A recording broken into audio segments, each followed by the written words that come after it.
Amba afo ka walmadon Mali kono ani Mali kokan ambi abela jenifo kari o kari taga seite kumamna ambi nyo soro Cherifla jabrani sanfɛ bishuna anyi wulida bla manani shifundo donc fasoko do obono dado fasoko la ma folo oye Adama Ben Jaray angwa ma ko Ben le cerveau donc o bambola Ben alebia amba ale fo kosɛbɛ ma flana oye Ibrahima Tamega ale fana ba ambulu korea Ibrahima Tamega inisho ma sabana no temena ka boy oye Ismaila Kulubali Mali Kungo no temena ka boy sisa manana oye Amidou Doumbia yelema donc bishuna invité mambolo olufleni Adama Ben Jara Ben le cerveau inisho folika jumolbo kala se Cherifla febo folika mi mambolo oye ka Cherifla barakela befo o temenen ko kambaro nyongon fo ani malden fɛn fɛn bɛ Mali kɔnɔ Mali kɔ kan n'u bɛ wuli ka jɔ la ni wagati la ko jɔnya juru min bɛ Mali kan na o juru ka tigɛ donc ka bɛɛ fo wuli ka jɔ la. Ok, merci. Ibrahima Tamega folikan jumɛn bɛ k'a lase Cherifla fɛbagaw ma. O kɛlen k'i fo fɔlɔ ka maliyɛn cɛ a n'a muso bɛɛ fo minnu bɛ jamana kɔnɔ ani minnu bɛ jamana kɔ kan ka Cherifla lajɛba a n'a lamɛnba bɛɛ fo minnu b'a lajɛ jabaraniw na ka lamɛn radio so la ou ka lajɛ réseaux sociaux sanfɛ ko n barokɛ ɲɔgɔn bɛɛ fo k'u bɛɛ fo u ka malidenya la. D'accord. Ismaila Kulubali folikan jumɛn bɛ k'a lase Cherifla fɛbagaw ma. Ayiwa an bɛ télé hakilina bɔra mɔgɔ min na an bɛ foli fɔlɔ la n'o ye Cherifla n'a ka denbaya ye n bɛ dugawu kɛ sini kɛnɛ Ala ko kalifa n'a la Ala ka jamana in basigi maliden b'a yɛrɛ sɔrɔ yɔrɔ yɔrɔ Mali kɔnɔ ani Mali kɔ kan gɛlɛya min b'an faso la bi an bɛ dugawu kɛ Ala ka wuli aw yɛrɛ minnu ye baarakɛlaw ye k'a daminɛ directeur la ka se a nɔnɔ ma an bɛ bɛɛ fo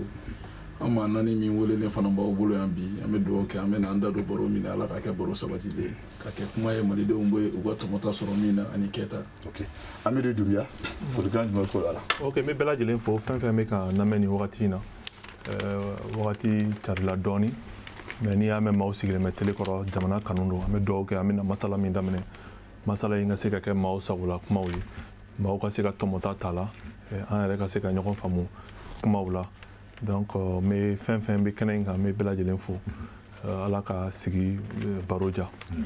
Ben de cerveau donc ɲininkali fɔlɔ bɛ yɔrɔ min na komi n'a y'a ta k'a lajɛ a yira k'a fɔ ko les forces étrangères ko o ka taa yala a nafa jumɛn dɔ bɛ an kunna donc an b'i yɛrɛ ɲininka u ɲumanna i b'a fɛ ko nanzara min bɛ yen o kɛ fɛn bɛɛ sɔrɔsiw min bɛ yen o ka taa. Bakuruba la an b'a ta gun fila kan fɔlɔ munna an b'a fɔ ko wali cɛfini tabaga minnu b'an ka jamana kɔnɔ u ka kɛnɛ bila an b'a fɔ kun fila kama fɔlɔ o ye jamana bɛɛ a bɛ se ka doni bɛ se ka giriya diɲɛ jamana bɛɛ bolo i bɛ se ka dɛmɛ ɲini nka dɛmɛ min t'i dɛmɛ ka bɔ dɛmɛ kɔnɔ f'a bɛ e tɔ coronna i y'u wele ka na don min ko ka na tasuma faga tasuma tun tɛ ɲagani min bɔ olu nalen san 8 o kɔ tasuma ɲagana k'o kunnama sɔrɔ donc o la le bilan est catastrophique u ka jaabi min n'an y'o laɲini u fɛ o jaabi ne ma nimisi wasa donc o de y'a to an b'a wajibiya u ka kɛnɛ bila parce que olu yɛrɛ mana ten u kun fɛ u fana kɛ jamana de an bɛɛ b'a dɔn jamana ni jamana ka jɛ fi sabililayi tɛ les relations État sont strictement basées que sur des intérêts nka u natɔ ye kan min fɔ u yɛrɛ ka wasabulon kɔnɔ k'u bɛ ka na o baara de la u ye kunba 3 de fɔ a la donc san 8 a kun fɔlɔ ko ka banbagaci wale kɛbagaw ko Mali dɛmɛ ka se k'olu kɛlɛ cogoya min na donc olu bɛna don min banbagaciw kun dan bɛ yɔrɔ min o tun ye kɔna ye nka bi banbagaci bɛ Mali fan bɛɛ donc o tɛmɛnen kɔfɛ u ko k'u bɛ Mali dɛmɛ a ka kɛlɛya ka boli a ka dugukolo fan bɛɛ kan n'o ye an ka surasiw ka taa fan bɛɛ administration ka taa service ka gɛrɛ jamanadenw sigidaladenw na o kɔfɛ n'i y'o ta k'o lajɛ olu bɛna don min an ka jamana tilalen 2 ye 1 de tun t'an bolo nka bi moitié a kilancɛ de tun t'an bolo nka bi n'i y'a lajɛ n'i y'a tila 4 ye 3 de t'an bolo donc ce qui veut dire que an seginna an kɔ ka na kuncɛ min na ko ka population civile lakana ani ka Mali kokoroma do aide au relance économique donc ni yo ta ko lajɛ o le ke olu ka population civile lakana bi olu yɛrɛ bɛ ka kɛ mɔgɔ min bɛ ka teri kɛ population civile kan en même temps olu bɛ boli mobile blindé la u bɛ si yɔrɔ min na u bɛ si cɛncɛn bɔrɔw kɔfɛ pendant ce temps population civile jɔmɛ kɛnɛ jalan kan donc bakuruba la ni y'o ta k'o lajɛ o de b'a to an b'an sɔnni sigi a kan ko kɔgɔko mago bɛ maa min na sukaro tɛ fɛn ɲɛ o ye. D'accord. Ibrahima Tamiga donc ben de cerveau ye mun fɔ i n'a ka hakilinaw kelen wa. Yani n ka n da don babu la i ka ɲininkali la n bɛ tasibila kɛ an ka sɔrɔsi minnu bi dimanche doyen na sɔgɔmada joona fɛ minnu fatura ka sabu kɛ banbagatiw ni terrorisiw taara u ka kan attaquer o kɛra Bulkesi o kɛra Mundoro ka tasibila kɛ u somaw ye ka a fɔ ko u sara Mali ye wa Malidenw tɛna ɲinɛ u sakun kɔ bi an bɛ yan nɔ n'i y'a ye an bɛ ka kuma Faransi ka nali kan yan sɔrɔsiko kuma de don finitigiw ka kuma de don n'an da don Faransi tagali a n'a tagalibaliya la dɔrɔn depuis an mana a kuma baro daminɛ dɔrɔn ne hakili bɛ jigin minnu ye Mali dɛmɛ ka indépendance sɔrɔ olu y'an dɛmɛ ni k'an ka indépendance sɔrɔ ni vision dɔw ye u y'an dɛmɛ an ka indépendance sɔrɔ an ka se k'an yɛrɛ ta an ka se k'an yɛrɛ ta kalan fanfɛla la an ka se k'an yɛrɛ ta lakana fanfɛla la indépendance sɔrɔli ni bi cɛ mun de tora an ka armée la minnu ye indépendance lase an ma n'o y'an Modibo Keyita a n'a nɔfɛ maaw olu ka baara in bɛ niveau jumɛn de la bi parce que n'i y'a ye Faransi nana intervenir Mali la a nana contexte dɔ de kɔnɔ sababu dɔ de kɔnɔ a nana parce que bingani tun kɛra an kan an nana a nacogo la fana gafew de signera jamana ɲɛmaaw de papiyew sɛbɛn ka Faransi wele a nana komi n balimakɛ y'a fɔ cogo min nakun dɔw la ka Mali lakana ka an lakana k'an kisi banbagaciw ma terrorisiw minnu tun nana jamana kɔrɔnfɛ yan fan minɛ k'an nakisi olu ma k'olu gɛn k'olu ka kɛlɛkɛminɛnw tiɲɛ a nana ko Mali territoire min bɛ n'an ka sɔrɔsiw n'an ka administration kun tɛ yen bilen k'olu bɛɛ ka se ka segin a nana fana ko ka lakana lasabati ko ka Mali armée fana dɛmɛ walasa a kelen bɛ se cogo min don nataw la ni nin kasara modèle binna kan a kelen bɛ se ka jɔyɔrɔ fa cogo min donc a nan'o de kan c'est important ka bilan kɛ est-ce que depuis a nana o objectif ninnu na olu atteindre ou bien olu ma atteindre mais ne tɛ ni n kan ka i ka kuma jaabi a jaabi cogo la maaw aw bɛ se ka miiriya caman sɔrɔ ko dɔ la mais aw ka kɛwalew walasa ka a ko ban ka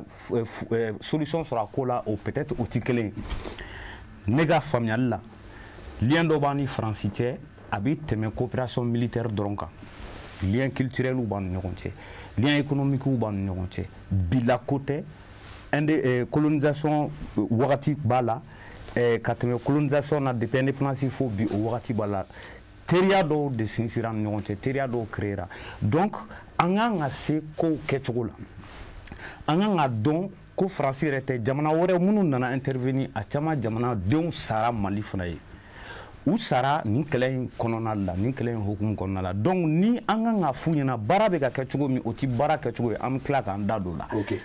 baara kan ka kɛ cogo min o tɛ baara kɛcogo an kan k'o kɛlɛ kɛ ni hakilisigi k'o kɛ ni ɲɛmajɔ ye k'o kɛ k'a sɔrɔ an ma impression fana di minnu nana an dɛmɛ ko an kɛra fitiriwalew ma u ka baara taabolo ɲɛna ou bien a ma ɲɛ an bɛɛ b'a dɔn si plateau in kan nɔ u nana nakun kama n'a sabatira n'a ma se ka sabati an bɛna an da don o bɛɛ la. Ismaila Kulubali n bɛ sigi o ɲininkali kelen kan e fan fɛ.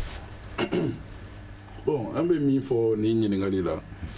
force étrangère fɛn fɛn bɛ Mali la bi ne kelen-kelen ma ne bɛ fɛ a bɛɛ de ka taa parce que n'i ye Mali lajɛ jamana min kɔnɔ finidonna ye mɔgɔ 17,000 ɲɔgɔn ye mɔgɔ wɛrɛ minnu fana bɔr'u ka so ka na ko gɛlɛya bɛ aw kan k'u bɛ na aw dɛmɛ aw ka gɛlɛya la o bɛ taa maa 20,000 ɲɔgɔnna fana la ka na ye k'a fɔ ko maa minnu ye aw ka jamana ɲagamibaga n'a tɔnɔmibaga ye k'o tɛ tɛmɛ maa 50,000 kan ne ni aw an ta jɛ k'an sigi k'an miiri gɛlɛya bɛ yɔrɔ jumɛn est-ce que gɛlɛya tɛ dɛmɛbaga minnu nalen don dɛmɛni kama gɛlɛya bɛ olu fan fɛ anw fana ka finidonna minnu fana bɛ yen bi lakana kama ka ɲɛsin jamana ma gɛlɛya b'olu fana fan fɛ donc mais nin bɛɛ gɛlɛya bɛ résumé mun na bi n'an bɛ se ka jɛ ka mun kɛ ka mun lase ɲɔgɔn ma Mali ye malidenw de ta ye maa minnu bɔra u ka so kana anw dɛmɛni kama u mana anw dɛmɛni kama u nan'u yɛrɛ dɛmɛni de kama i sigiɲɔgɔn ni tasuma b'a ka bugu la i bɛ teliya joona k'a dɛmɛ k'a fa sinon n'a tilara ale t'a la a bɛ don i yɛrɛ ka so bi bi in na sɔrɔdasi minnu bɔra wali jamana wɛrɛw kan ka na anw fɛ yen dɛmɛni kama yan anw ka jamana bɛ ka musakaw sara foyi tɛ kɛ ka anw ye fu musaka min bɛ ka don u la yalima n'an y'o musaka yɛrɛ segin an ka jamana yɛrɛ ma k'o segin an ka jamana denw ma ka jamana mɔgɔ ɲɛnamaw ɲini minnu bɛ sɔrɔsiya fɛ ani n'u bɛ sɔrɔsiya dɔn n'a kanu b'u la parce que bi bi in na ne bɛ mɔgɔw ye ka girin farajɛ sɔrɔsiw kan u danna cogo m'anw yɛrɛ danna ten munna olu sera ka nin se sɔrɔ u yɛrɛ la baara de u jɛra fɛn dɔw de kɔ munna anw yɛrɛ tɛ jɛ o kɔ bi pour que an ka se ka armée ɲuman sɔrɔ 1961 armée min wolola o armée bɛ wolo donni min kama a yirala k'a fɔ ko Mali ye jamana ye jamana min bɛ se ka jamana wɛrɛ minɛ ka fara a yɛrɛ kan o de la fɛn caman yirala anw na san dama dama o kɔfɛ mun de la an ka armée nana tiɲɛ jusqu'à tel point donc an k'an yɛrɛ ɲininka an ka question poser an yɛrɛ kun k'a daminɛ sanfɛ ka se bi ma bi bi in na force étrangère fɛn fɛn bɛ Mali la ne ka laɲini na a bɛɛ kan ka taa bi u ka so ni si bɛ si ban bi y'a sɔrɔ Mali tununna anw yɛrɛ k'an cɛ da Maliko la Maliko bolofunu a bɛ da Malidenw de kan na a juru bɛ siri anw de bolo fana. D'accord, ok. Amidou Doumbia. Ok, a yɛrɛ y'a fɔ cogo min na Maliko bolofunu o bɛ da Malidenw de kan mais c'est ce qui est important c'est qu'an kan ka an labɛn ni m'i labɛn mɔnɛ bɛ don i la ne bɛ se ka min fɔ Faransi nana a tiɲɛna mais an ka an yɛrɛ kun lajɛ fɔlɔ anw kan ka mun de kɛ pour que a ka dilan n'a tiɲɛnen don bi parce que ni tiɲɛni fɛn fɛn kɛra mɔnɛ o mɔnɛ bɛ don i la i yɛrɛ kun de fɔlɔ don donc o de la ne b'a fɔ c'est vrai force étrangère kan ka taa mais taa wagati de b'u la c'est vrai minnu nana an dɛmɛ wagati dɔ kan ka kɛ an ka jɛ an k'a fɔ k'u ka taa o ka d'an bɛɛ ye o ye maliyɛnden bɛɛ ka hɛrɛ ye parce que o kɔrɔ o b'a dɔn k'an labɛnna an bɛ avancer donc o la il faut k'an ka organiser de an k'a lajɛ wagati jumɛn de la anw bɛ labɛn pour que an k'a fɔ ninnu ka taa an yɛrɛ ka an madon an yɛrɛ la o la est ce que bi minnu bɛ se k'a yira k'a fɔ complètement k'an labɛnna o t'an ka sɔrɔdasiw yɛrɛ ye wa n'i y'an ka sɔrɔdasiw ɲininka olu b'a fɔ k'u ka to yen n'i y'an ka ɲɛmaaw ɲininka olu b'a fɔ k'u ka to yen donc ça veut dire que olu yɛrɛ ma labɛn fɔlɔ u taali kama anw dun ka cɛ bɔ ye olu de anw dalen b'olu de la anw bɛ fɛ k'olu de labɛn hali n'u taara an jigi bɛ da olu de kan pour que u ka se ka kɛlɛ in kɛ an ye donc n'olu bɛ k'a fɔ k'u ka taa ça veut dire k'u ka to yan fɔlɔ ça veut dire que u ma labɛn donc an kan ka min kɛ an kan ka an labɛn de pour que an ka se ka ninnu ka taali préparer et wagati dira an ma an ka labɛn n'an ma labɛn mɔgɔ wɛrɛ nɔ tɛ n'an yɛrɛ tɛ o e ye miliyari ba kelen ani kɛmɛ duuru voté programmation militaire la pour que i ka se ka arme san mais e ye o wari yɛrɛ tubabu m'o dun dɛ mɔgɔ si m'o dun e yɛrɛ de y'o wari détourné ça veut dire que i yɛrɛ fɔlɔ yanni i ka jigi bin yɔrɔ la i bɛ jigi talo yɔrɔ la an ye san 6 kɛ an ma se ka labɛn anw kan ka se k'an labɛn ne ye recherche dɔ kɛ ninnu n'i y'u ka 2019 lajɛ u ko k'u ye moyen min bila yan nɔ u bɛ ka 3 drones fɔ 7 avions de chasse 22 hélicoptères 6 à 10 avions de transport 290 véhicules blindés et véhicules de logistique 300 ani 80 véhicules blindés légers 200 ani 40 olu ka 2019 ye min b'u ka site kan mais an ye san 6 kɛ n'an kun y'an labɛn dɔɔni dɔɔni an ye avion de chasse damadɔ san an ye hélico damadɔ san n'an ye damadɔ min san an b'a fɔ bon aw ka yan to yan k'u to an bolo san 1 san 2 san 3 san 4 san 5 an bɛ se san 10 ma wagati min na o y'a sɔrɔ équipement mun yɛrɛ b'olu bolo k'olu bɛ ka baara kɛ n'u ye n'u bɛ k'o fɔ o y'a sɔrɔ an fana ye équipement san an bɛ se k'a fɔ an ka taa donc taali tɛ problème ye mais taa wagati de b'a la labɛnw de b'a la est ce que bi an labɛnnen don n'u taara an yɛrɛ ka se k'a sécuriser k'a kɛ ka tɛmɛ nin kan wa ɲininkali bɛ yen nɔ mais ne bolo aujourd'hui an ka enjeu majeur ye min ye an k'an labɛn an k'an sinsin n'an y'an sinsin maa si tɛ se ka mɔnɛ don Mali la. ok Ben n bɛ sigi e fan fɛ nin bɛɛ la komi i ka kɔrɔ fɛ yan mais mun yɛrɛ de kɛra e yɛrɛ fɛ i jijalen don fo k'o ka taa mun de ma bɛn e yɛrɛ ma dɛ. an tɛ ɲinɛ min kɔ o de ye mɔgɔ min ye gɛlɛya dilan ka na cogo i kan o tigi tɛ se ka k'o gɛlɛya kelen fura ye quoi. o jɔn ye. Faransi de ye Mali gɛlɛya dilan a dilanna Faransi par le présidentiel kɔnɔ novembre 2011 Nicolas Sarkozy François Fillon ani Laurent Fabius. e k'o dalu fɔ a ɲɛna. a wagati u ye Libi rebelle CNT u y'olu reçoit Syrie rebelle CNS u y'olu reçoit Mali rebelle MNA pour qu'elle ka faraga bora France palais de kono pour montrer que une partie du peuple malien se trouve opprimé ko bin keme Mali dendo kan ko Touaregu yo ko am fe ko ko shila tunu donc konona na uye tribune bawda ela uye ali do memene la ba ga yera mahora fo 6 avril 2012 à Kera France télé nationale de France 24 directement rattaché au ministère des Affaires étrangères uye Mali klali ko kuma foyeni kokoroma don kera ka anka jamana nyemoko bamanongo ala kana mogo jugu ki sere ukulala ka segin kata jugu kan jigi ko donc kabiri ye labe tant que la France est là Mali te labe faut ka dien wula ante ka labe ante labe mun kama beaucoup pensent que France nana militairement 2013 de au défilé France ni Mali a accord de défense militaire folo signé le 6 mai 1985 sous le général Moussa Traoré. Accord de défense folo 6 mai 1985 au signé là là. Donc ni ou ko kanyu wele ya do ni pénétration coloniale amu wele nous ko kanyu wele le 19 novembre 1968 où ye bembe minke ou monsieur France Afrique Jacques Faucard na le rabo seba ka mémoire qu'on passe 18 ko oluni au fait boigné wakati jane ga ñogon fe cogo dube Modibo Keita la joko parce que ni Modibo réussira farafina bena famundo soro ka se ka bo France ka jonya juru kono étant donné que France ka 10 janvier France bolo tarigu la domba de do parce que 10 janvier 1957 France sigira ka saria blon kono ka depuis assemblée kono ka saria accès ta kamena ka farafina jamana o kana bla wakati na tawla nanyolu kana bla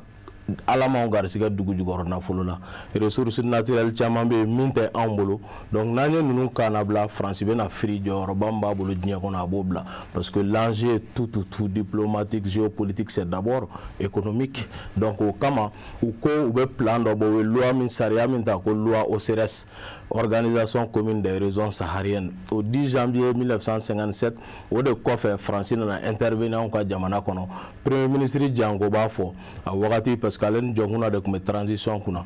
ko oluko de ku magobe api aérienne là comme France kana daga anga jamana kono ku magoto la France ko na on na daga antena kana muguchi donc abeba fo frontora wera borana donc lu sona ka do jamana ma o jamfala wera ba do ko jumante ka fo ku ban kongolo kalfa France la donc 10 janvier 1957 France sariata kabna chenche fuka jamana umne 10 janvier 2013 France nana kana intervenant ko jamana kono 56 ans jour pour dire que qu'on nous te confie couiller et deux mouvements au go Mali mais autre maintenant qu'on y a serait si carte tabe jamana war de concerné au jamana war Mali Burkina Niger Tchad Mauritanie et Algérie comme bamana ko banakota ka feken famille avec Kari Algérie toi là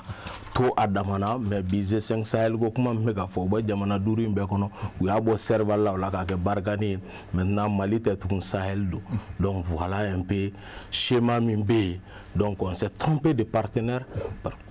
parce que France c'est ka toya ko ambe labin et puis mi wor mununduna o bezisi sika bolo ka kasogere papier blagone mi ndola o enquête avancer ndo kiri ube kake il est important ka imba fo chukumina anka son wakati do beke ka nyesi sokono juguma mais anka son fene ka nyesi kenema juguma au courage politique wode ka gelembi Mali jamana kono c'est pourquoi baby focaliser sokono na parce que chacun pense que nenye kokoda France là où chamana tunu chugum ubana tunu te note keleni kelena besone no amako sans cheki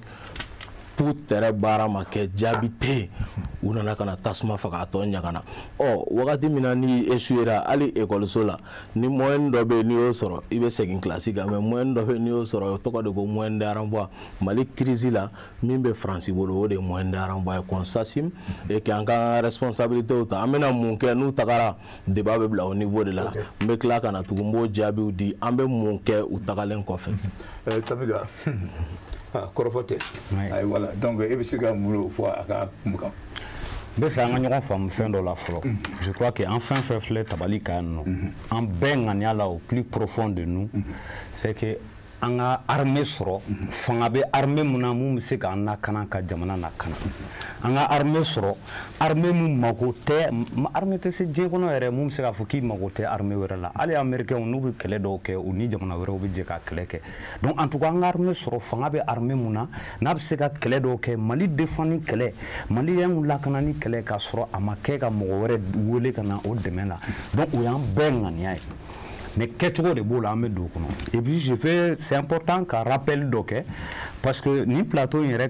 il faut pas que on ait l'impression encore une fois comme Maliens diviser les noms. Peut-être que point de vue de Bekana, mon te cligné, on a quel tableau te clé, on a famille tableau te clé, on a urgence ni priorité au placé comme au l'outil clé. Sinon, même si les flèches Kenegan, en balma chama me coffre, mon bigana me direct là, nous c'est gars témoin. Rébellion, voulez non, en janvier. Manifestation follow mon kera Francis Doukolo quand Nénin Djenron a organisé Angers dans le cadre du jumelage. Un des marches follow que Kabouen Kata Fra en balma Mumbe Paris. En nous fanaga djega marche follow que Ka emenela ko kele au Tuala. Francis intervenir. Anya ye u nana kumgama kele tabolo bara tabolo tega ke Maliens sagonadie un marche wéré organisé Francis Paris kata pétition est dit Francis Kedorse qu'on a la né ani balmake Abdoulaye Ba ani Françoise française doye pour dire qu'il y a beaucoup de gens ani munu jeraga franwa kani kelenke depuis kunu ni bi kɛlɛ kɛ un moment i bi jateminɛ kɛ n bɛ ka kɛlɛ min kɛ a ye nafa jumɛn de la na ni bi kɛlɛ kɛ i bi jateminɛ de kɛ n kan ka mun de kɛ est ce que n bɛ ka kɛ cogo min a tɛ ka kɛ ten ou bien a bɛ ka kɛ ten Francis nana kun kan ma ne bolo an Maliens kan ka sigi de ka ni a jateminɛ ni hakili ye et non ka jateminɛ ni passion ye parce que nin kɔfɛ anw de kan ka an ka sini teriya an ka sini bɛn inventer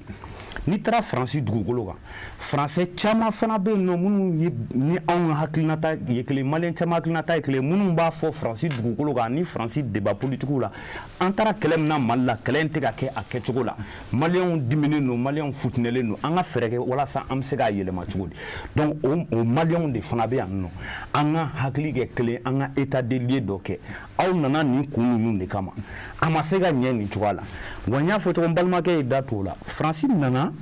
tableau dɔ de kɔnɔna la a nana gafe dɔ de kɔnɔna la je pense que n'a bɛ taa fana labɛn de bɛ kɛ a bɛ taa tableau min kɔnɔna la mais yan'a ka taa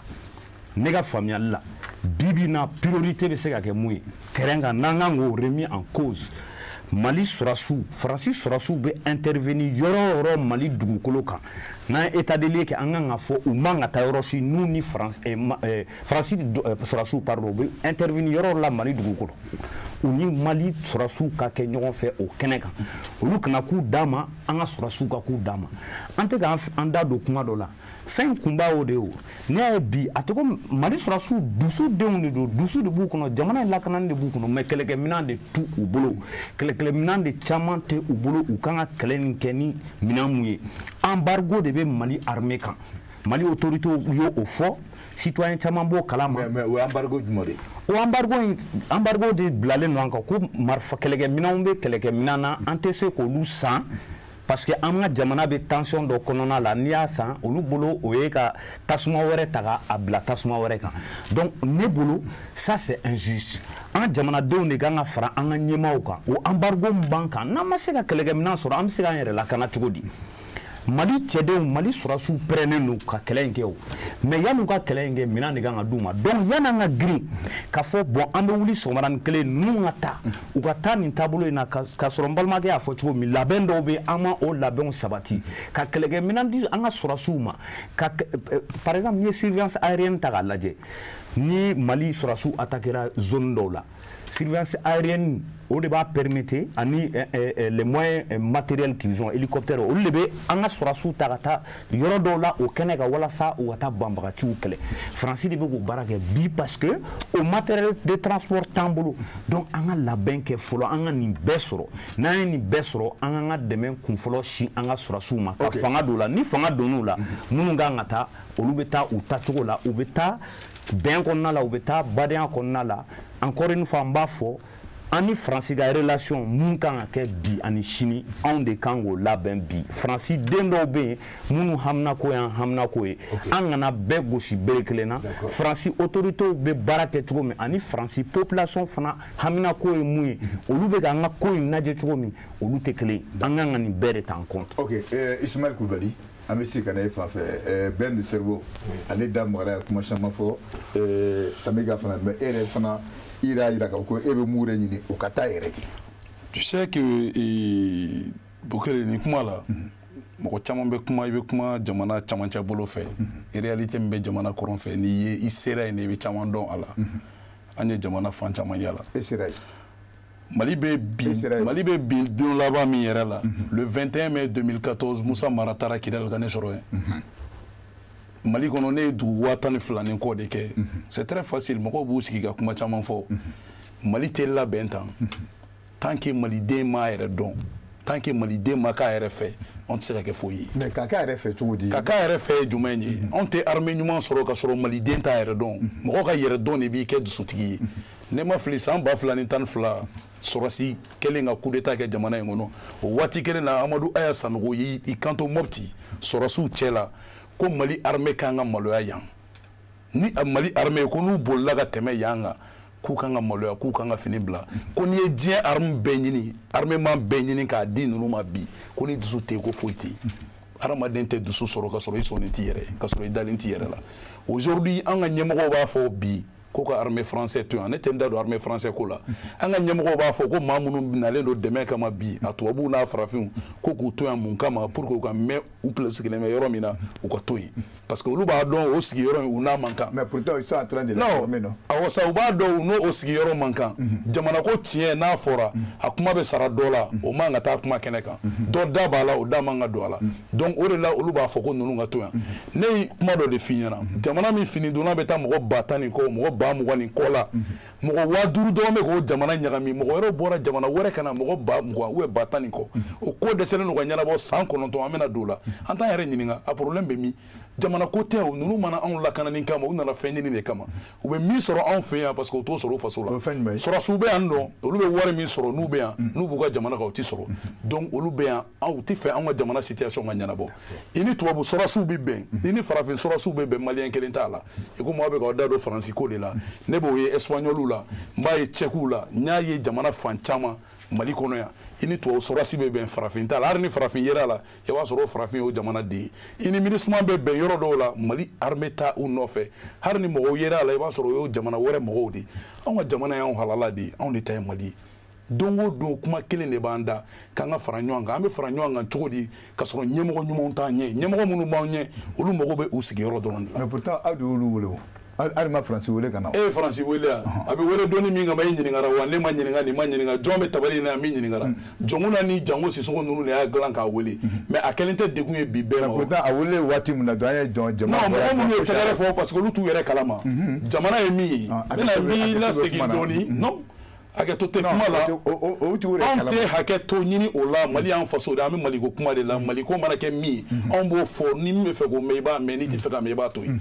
Deuxième guerre mondiale mun ni Amérique gagné diɲɛ bɛɛ kan Américain denw taar'u jɔ a don u si bɛ san 16 la k'o ka sɔrɔsi fini d'olu ma k'olu bɛ taa Amérique tɔgɔ de bɔ diɲɛ ɲɛfɛ munna bi e ni ne tɛ sɛlɛmɛ ka marifa ta an tɛ tiɲɛ fɔ ɲɔgɔn ɲɛna Mali y'anw ta de anw labɛnnen don k'an ka armée soutenir tiɲɛ jɛlen de kan n'an ka armée bɛ dɛsɛ yɔrɔ min na an bɛ far'u kan pour que an ka jamana ka bɔ kuma nuguni an ka bɔ o kɔnɔ politique kuma an ka bɔ o kɔnɔ hadamaden bɛɛ ka miiri k'a fɔ i bɛ sa anw ye halalaw de ye anw bɔra mɔgɔbaw de la ni anw mɔkɛ suw lawuli bi wala u bɛ sa kura ye ne cɛkɔrɔba dɔ ka fɛn na mɛ ko Moro Keyita ka gardi de kun don c'est un gendarme n y'a ye réseaux sociaux kan a ko ni dusukolo tɛ yen ko n'i ye diɲɛ minɛn bɛɛ di sɔrɔsigɛ ma k'a tɛ se ka foyi kɛ d'accord ok donc il faut que dusu de ka ye anw na k'a dɔn Mali y'anw de halala ye anw de bɛ se ka Maliko kɛ mɔgɔ tɛ se ka Maliko ɲɛnabɔ n'anw tɛ kuma nuguni fɛn fɛn bɛ an ka jamana kɔnɔ bi a bɛɛ kun ye place ko de n'i ye kun ci i bɛ ɲɛ cɔrɔ kojugu d'accord Ayamadu Dunbiya ok donc i b'a dɔn nin baara ninnu caman na ni dusu tɛ taa ani passion tɛ taa il est important que a fɔra non ne ma dusu b'o to yen ni dusu t'an na an tɛ se yan anw ye hadamaden dusukolotigiw de ye c'est pourquoi on est là ok donc a b'a ta fɔ i t'a fɔ voilà allez-y vas-y ne b'a dɔn an ka balimakɛ ka calmer n'a ye n lamɛn je pense que a bɛ kuma caman faamu ne ye lamɛn n'i ye lamɛn a bɛ fisaya kosɛbɛ je pense que camarade ye min fɔ camarade jumɛn Ben k'a fɔ ni jugu bɔra kɛnɛ ma a bɛ kɔnɔna la a fɔra k'an ka ɲɛsiw ma mais a ma fɔ forcément ko jugu mana bɔ kɛnɛ ma nin kɔ kan ko o wagatinin kelen bɛɛ i k'i ɲɛsiw ma a bɛ labɛn de i bɛ méthodologie de b'a la n'i y'i ɲɛsi kɛnɛma jugu ma ka sɔrɔ i ma labɛn kɛnɛma jugu bɛ s'i la dɛ i b'i labɛn fɔlɔ kɔnɔna de la k'i ka défaut min b'e la e k'o corriger fɔlɔ n'e taara bi k'e b'i ɲɛsi kɔkana ma e ma labɛn o bɛɛ ye mɔnɛ de ye o an y'a fɔ de ka méthode de k'a la an k'an yɛrɛ dilan fɔlɔ an k'an ka armée dilan an k'a structurer n'an y'o sɔrɔ an bɛ se k'a fɔ bɛɛ ka taa o mais e ma labɛn o la e yɛrɛ bɔra k'a fɔ sisan ko dusu t'an kɔnɔ e yɛrɛ bɔra k'a fɔ ko an ka armée maliyɛn yɛrɛ ta Mali fɛ fɔlɔ mais an tɛ Mali kanu don an na fɔlɔ yala an k'o kɛ mun n'a ye Mali kanu don an na de an bɛ o dilanni ninnu ni fɛnw bɛɛ kɛ donc ne bolo nin ko in ni passion tɛ taa nin ko in na ani k'a fɔ ko ne de bɛ hakilina ne ye yɛrɛ wolo ye bɛɛ ye yɛrɛ wolo ye mɔgɔ si tɛ yɛrɛ wolo ye ka tɛmɛ mɔgɔ si kan an bɛɛ bɛ Mali in kanu na bɛ se ka kɛ yetaw tɛ kelen ye faamuyali tacogo tɛ kelen ye mais je pense que aujourd'hui an ka mɔgɔw hakilinaw bonya c'est important donc anw bolo an bɛ se k'a fɔ a ye taa mais an k'an yɛrɛ kun lajɛ fɔlɔ koyi hali an bɛnbakɛw n'i y'u lawuli bi a bɛ yen u bɛ tigɛ faransi de la wa u bɛ tigɛ anw de la o u tɛ tigɛ an na ko parce que an y'u wele o mais u bɛ tigɛ an na parce que an ye baara de kɛ k'an ka armée tiɲɛ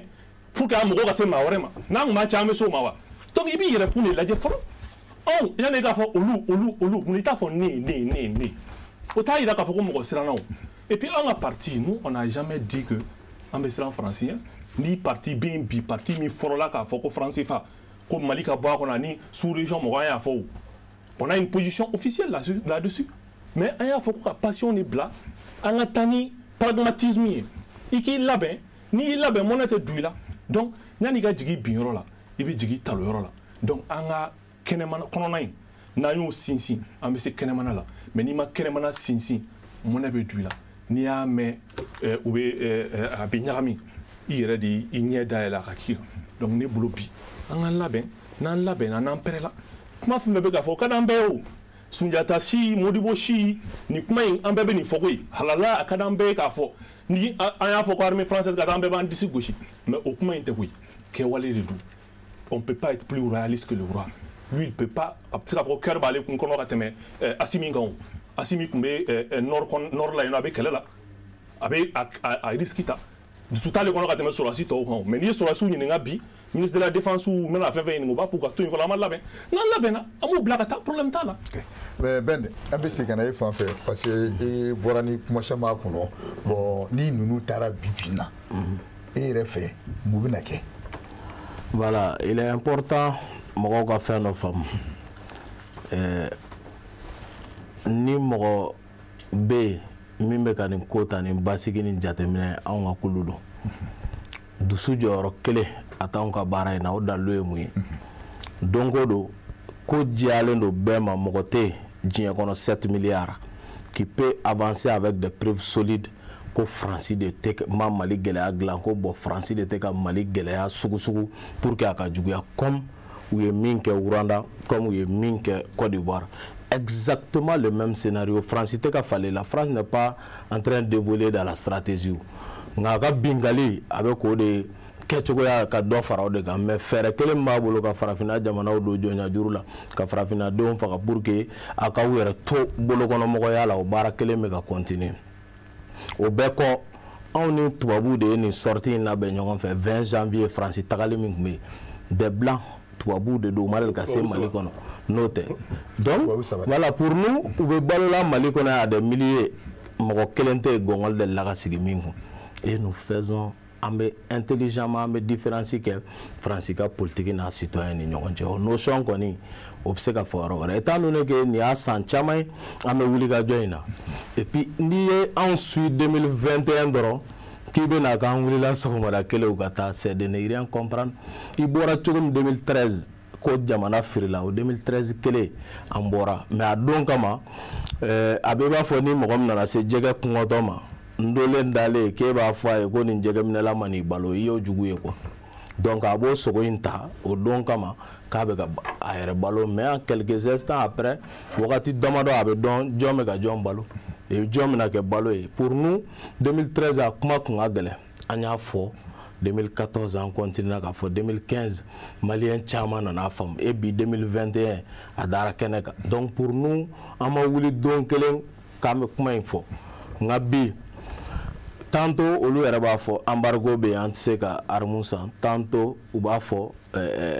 an ka arme san i b'i labɛn cogo di ka jugu sigilen to i kan ka jugu bɔ i kan fɔlɔ sa. mais jɔn de b'o fɔ ko tantôt embargo. Tamɛga de y'o fɔ quoi Tamɛga de y'o fɔ sisan donc o wagati kelen na ko an ka minɛnw ɲini an ka fɛnw kɛ bon pour nous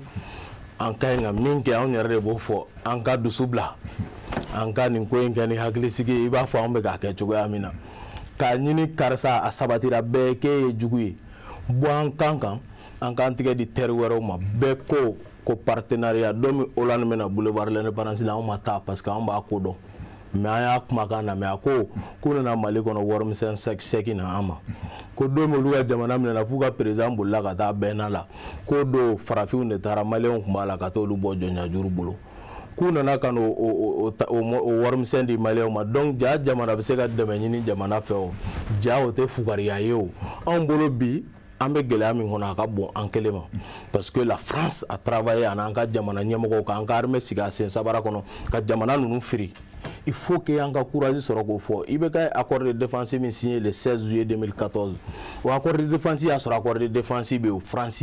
n'i bɛ armée dɛmɛ comme je l'ai dit i tɛ se ka mɔgɔ dɛmɛ pour que a ka to dɛmɛ k'o mago kɔnɔ kuma bɛɛ quoi. mais ne b'a fɛ k'i ɲininka i ka kuma la ten accord de défense in dɛ e ko o kɔrɔ fɔ parce que mɔgɔ ɲagami don dɔɔni accord de partenaire accord de défense depuis ko 85 n'i ko accord de défense o kɔrɔ ye ko mun ni mun yɛrɛ de kan ka mun ni mun de b'a kɔnɔ. au fait accord de défense bɛ komi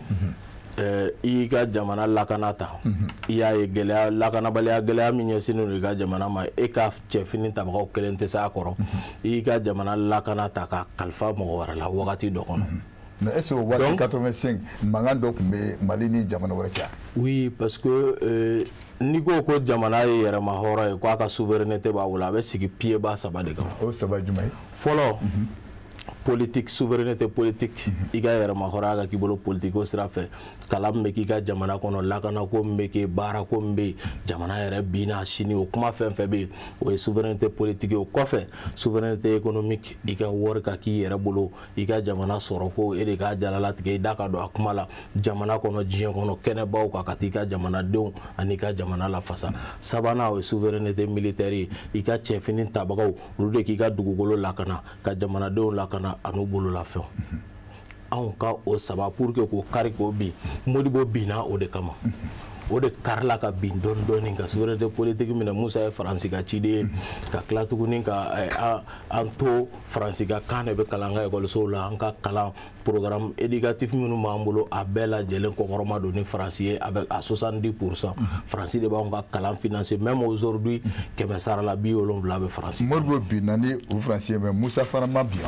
non n bɛ nalen Musa ɲani Musa ka bin o fait gɛlɛya dɔ de kɛra Faransi mana na jamana minɛ u b'i firi cogo min jamana ka diliba saba n y'o f'i ye o diliba saba bɛ kari ka bɔ yen o la aw bɛ bi jɔnya kɔnɔ donc o min kɛra bi o de y'a to hali mɔgɔ dɔw kunkolo yɛrɛ la ko Mali tɛ se ka taa Faransi kɔ parce que tellement u y'an minɛ ka se jɔnya kundama min ma donc o de y'a to bi anw ko n'i bɛ ka taga i ka ɲi ka jateminɛ kɛ an ni jamana wɛrɛw bɛ se k'u tigɛ di ɲɔgɔn ma. nka min ye MINUSMA 14,000 ni 500 min b'an ka jamana kɔnɔ Faransi ka 5,000 ni 100 min bɛ yaala la cɛncɛn fo ka jamanaw kan ani G5 Sahel 3,000 ni 500 olu minnu bɛ yaala la bi an ka sɔn k'a fɔ ko ninnu k'u ka koso ni kasa cɛ ni i danna niveau dɔ la parce que o de bɛ k'an sɔrɔ ko a bɛ fɔ fɛn min ma élitisme n'i ye faso jama ɲininka olu bɛ kuma ni basigi ni faamu min olu de bɛ a gɛlɛya kɔnɔ mais jamana sanfɛ legelege ɲɛmɔgɔw n'i taara olu ɲininka u ka kuma bɛ falen olu bɛ min fɔ Faransi ka to yan Faransi ka kɛ tan n'i y'olu lamɛn tu n'as pas écouté l'armée i ye armée ɲɛmɔgɔ de lamɛn mais i bɛ jigin dugu ma minnu fana bɛ terrain kan n'olu de ye surasiw yɛrɛ n'olu de bɛ kɛlɛ la n'olu de bɛ ka faga minnu tɔgɔ fɔra bi k'u sara u ka garadi ye jumɛn ni jumɛn ye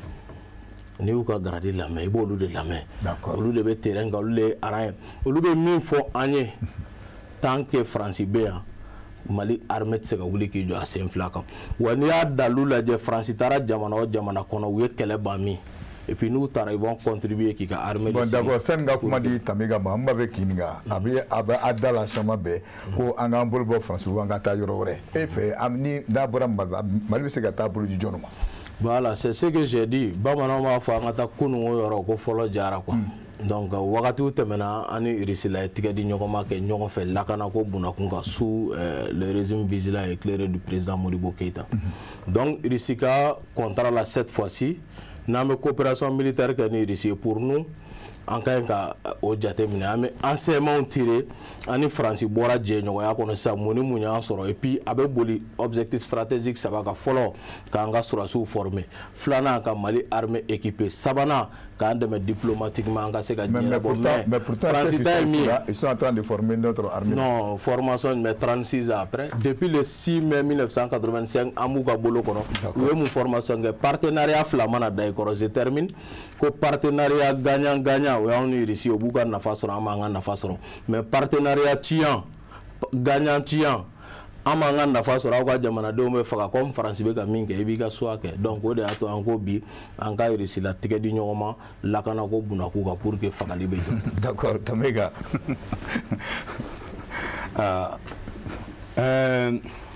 Je pense que ne fana bɛ balimakɛ paraphraser yɔrɔnin dɔ la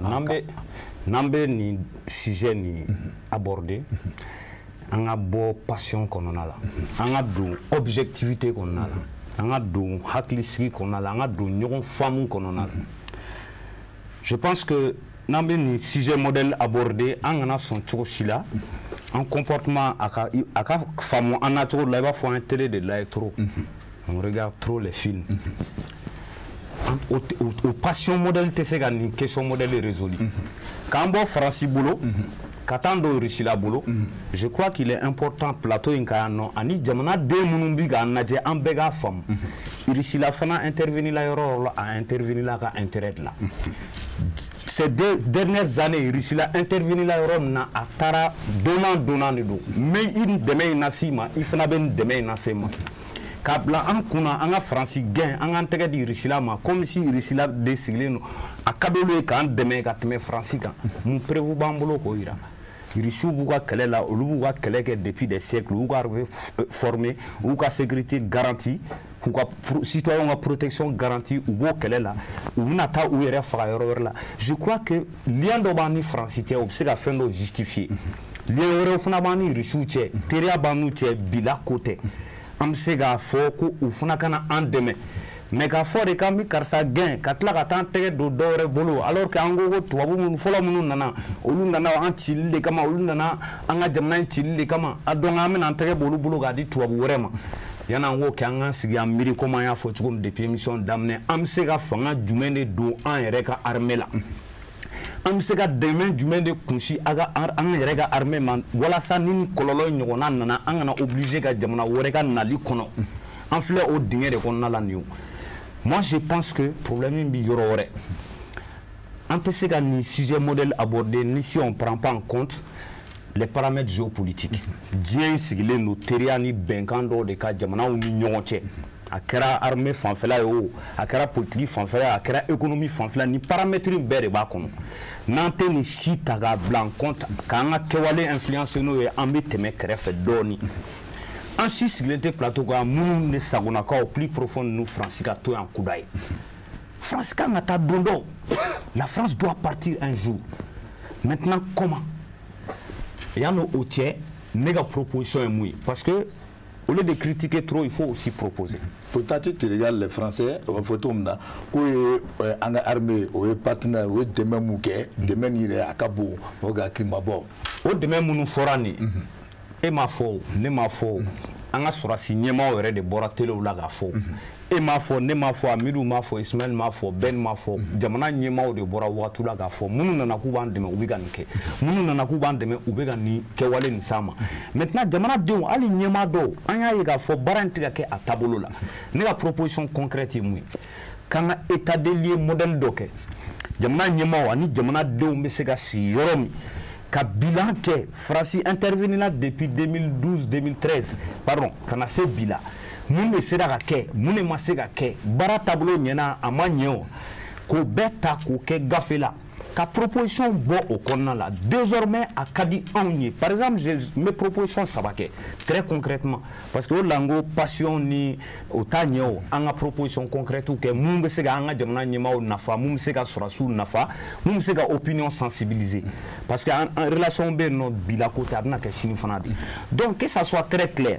désormais Francis MINUSMA Francis Sorassou en tout cas jamana wɛrɛ maa nana k'i nana Mali de dɛmɛ yan nɔ a man kan a ti faamu e kelen de bɛ taa juguw kɛlɛ hali jamana yɛrɛ Sorassou t'a dɔn i bɛ taa don min yan i ni maa hakɛya joli taara i ni kɛlɛkɛminɛn joli taara u man ka taa yɔrɔ si n'an ka Sorassou t'u kɔ o an bɛ se k'o don gafe la n'an ye sigi ka fɔ dɔ kɛ ka état des lieux kɛ filanan jamana armée an ka bɔ passion kɔnɔna la n bɛ segin a kan an ka jamana armée équipée Bokel an tɛ se k'a fɔ cogo si de la an b'a fɔ karisa ma a ye taa ninnu nana nakun mun kama alors que garantie foyi t'an bolo k'an balima minnu hali minnu sara sɔgɔmada in na garantie t'an bolo k'a fɔ o ɲɔgɔnna wɛrɛ tɛ se ka kɛ parce que an ka armée reconstituera a professionnalisera minɛn kura b'a bolo ni embargo ko ye n bɛ segin a kan min da fara kan tuguni embargo kan ka wuli Sorasi ɲɛmaa bɛɛ ɲininka bi Mali autorités ɲininka bi embargo dɔ bɛ Mali da la o bɛ ka Mali empêcher Mali autorités empêcher ka kɛlɛkɛminɛn san k'a di an ka kɛlɛkɛcɛw ma n'o embargo ma wuli an tɛ bɔ nin kɔnɔ donc an Faransi tali a kɛlɛ bɛ kɛ ni intelligence de a kɛlɛ bɛ kɛ ni labɛn de n bɛ kumakan labanni dɔ fɔ k'o fara kan je crois que Mali bɛ kɔlɔlɔ dɔ kɔnɔ kɔlɔlɔ in fanba an bɛ dingɛ caman kɔnɔ bi a kɛra lakana ye o a kɛra développement ye o kalanbaliya dingɛ don an tɛ fɛn dɔw kalama école tɛ jamana in kɔnɔ élite ma préparé jeunesse ma préparé k'a fɔ bon ni nin problème ta ka na an ka lajɛ ka analyser intellectuellement mais à chaque fois n'an ye nin sujet in kuma fɔ an bɛ ka kɛ ni passion de dusubɔ dusu ti a ɲɛ hakili jagabɔ de bɛ nin baara nin kɛ d'accord ok Ismaël n bɛ se ka na e fan fɛ comme i y'a fɔ bɛɛ de ye kuma min fɔ donc hali bi et ka i bɛ insister o kuma kɛ il faut que troupe yɛrɛ kan ka taa ka wuli ka bɔ jamana kɔnɔ yɛrɛ tu sais que kuma dɔw bɛ yen nɔ a nafa ka dɔgɔ ne ma sugandi ka kɛ sɔrɔsi ye n'i y'a sugandi ka kɛ sɔrɔsi ye sɔrɔsiya baara i b'a kɛ n'i ye baara min sugandi ka k'o kɛbaga ye min bɛ ɲini fɛ a kɛcogo ɲuman ye ne tɛ sɔrɔsi kɛ donc dusu bɛ min kɔnɔ ka tɛmɛ ne kan ne bɛ min na ne b'o dɔn donc Mali bɛ da min na bi a sera an ka tiɲɛ fɔ ɲɔgɔn ye o tiɲɛ jumɛn ye dusukɔ tɛ tant que maliden m'a yɛrɛ dɔn tant que maliden ma k'a yɛrɛ fɛ Mali bɛ bulonda min na an tɛ se k'a bɔ a la an bɛ ka jamana minnu fɔ nin ye ne bɛ aw dɔw ɲininka ni ninnu bɛ se kɛlɛ cogoya min na u n'a wolola de wa u wololen kɔfɛ u y'a kɛ jamana juma jamana minnu bɛ an fɛ yan jamana fɛn fɛn bɛ yan u bɛ ka na min yira anw na dɛmɛ sira kan u y'a kalan min u y'u sigi k'u hakili de jagabɔ hakili dun b'anw yɛrɛ la donc ne bolo an ka sabali dɔɔni sɔrɔsi tɛmɛna Mali la yan tɛgɛrɛbaw fɔr'u ye diɲɛ ɲɛfɛ an y'a mɛn munna o sɔrɔsi kelenw bɛ yan bi olu dɛsɛlen don ka ko ɲɛnama kɛ jamana ye mɔgɔw ka ɲɔgɔn sen bila an ka ɲɔgɔn tɛgɛ minɛ pour que an bɛ se ka taa ɲɛfɛ cogo min na Mali bɛ yɔrɔ min na bi fɛn caman bɛ fɔ mɔgɔw ɲɛna ani tiɲɛ tɛ kelen ye Mali ɲɛmɔgɔw ma deli ka courage sɔrɔ ka Mali ko problème yɛrɛ yɛrɛ ɲɛfɔ maliyɛnw ye n'u ma courage sɔrɔ k'a ɲɛfɔ an y'an b'u soutenir cogo di n balimakɛ bɔra k'a fɔ sisan ko embargo bɛ Mali kan e delila k'a mɛn Mali président jumɛn da wali kelen sɔrɔsi ɲɛmɔgɔ jumɛnw de delila ka bɔ ka conférence kɛ voilà notre problème aujourd'hui Mali yɛrɛ bitelen bɛ nin yɔrɔ in de la sisan a y'an dɛmɛ an ka bɔ a kɔnɔ n'a bɛɛ bɛ ka kɛ ni dabiri de ye donc fɛn min bɛ ka kɛ ni dabiri ye jamanaden b'a yɛrɛ y'o kɔnɔ cogo di solution bɛ sɔrɔ bana de la bana min dɔnna bana o bana ma dɔn a tɛ se ka furakɛ Mali bɛ yɔrɔ min na bi a sera an ka tiɲɛ fɔ ɲɔgɔn ye minnu b'an ɲɛfɛ u k'a dɔn k'a fɔ k'u bɛ sa don dɔ n'i ye diɲɛ bɛɛ fara ɲɔgɔn kan bi k'a d'u ma don dɔ saya b'a kɔfɛ n'u sara bi u ka sa ni tɔgɔ ɲuman ye ne bolo de b'u nafa malidenw y'u ta u m'u ta ko cɛw dɔw ka tɛmɛ anw kan u m'u ta ko musow dɔw ka tɛmɛ muso minnu bɛ yen kan bi mais u taara de ko ninnu bɛ se ka kɛ ɲɛmaa ye ɲɛmɔgɔ minnu bɛ se ka kɔmɔgɔw ladon ni gɛlɛya bɛ jamana kɔnɔ ale ye kuma dɔ fɔ sisan ne b'a fɛ k'e fara ni n'a hakili y'a kelen ko bɔn ko ka ninnu yɛrɛ ka wuli ka bɔ yen i y'a faamu ko ka wuli ka taa sisan n'o taara est-ce que e jigi bɛ mɔgɔ wɛrɛ jigi ma mɔgɔ wɛrɛ kan ne jigi tɛ mɔgɔ si kan maliyɛnw yɛrɛ kɔ ne jigi bɛ anw yɛrɛ de kan donc bolo kana di mɔgɔ si non ne jigi bɛ anw yɛrɛ de kan a bɛ ka jamana o jamana fɔ nin ni jamana bɛɛ wulila n'a yɛrɛ kama ne tɛ jamana dɔn min wulila ni kama wɛrɛ mais misali dɔ d'i ma chinois jamana kan i komi kuma caman bɛ ka fɔ ko armu chinois y'u ka indépendance ta ni bere ni muru de ye maa o maa y'i diya i b'a lakali mais bi u sera ka kɛ marifa dilanna ye tant que dusukolo tɛ yen tant que patriotisme yɛrɛ tɛ yen jamana kanu ni jamanadenya yɛrɛ dɔn yɛrɛ n'o ma sabati aw bɛ fɛn o fɛn ɲini aw tɛ se k'a kɛ donc bi in na an ka segin an kɔba in e ye jɔn ye e k'o dɔn ne ye jɔn ye ne k'o dɔn o sabatilen kɔfɛ an bɛ se ka jɛ ka mun dilan Mali mago bɛ fɛn o fɛn na bi o dɔrɔn de an k'a dɔn anw bɛ se ka mun kɛ bi na anw mago man ka jɔ maa si la anw ye cɛw de ye jamana min kɔnɔ maa 20,000,000 maa 100 ko maa 65 ka se 70 ma k'o bɛ bɔ san 10 na ka se san 40 ma o jamana mun b'a bali ka sini d'accord donc mɔgɔ minnu b'a ɲɛfɛ wa courage sɔrɔ u ka tiɲɛ fɔ an ye d'accord n'u ye tiɲɛ fɔ an ye an se ye min ye an n'an jɔyɔrɔ ye min ye an bɛ jɛ ka ɲɔgɔn dɛmɛ pour que a ka dilan ok Amidou ok bon ne bolo ani Ismaël ye ɲɔgɔn faamu kuma la sa parce que je pense ale ka kuma caman tara an kan depuis a daminɛ ne bɛ ka an de ɲini n'an ye dusu ta a y'o fɔ dusu o fana de ye labɛn ye o n'anw bɛ k'o de ɲini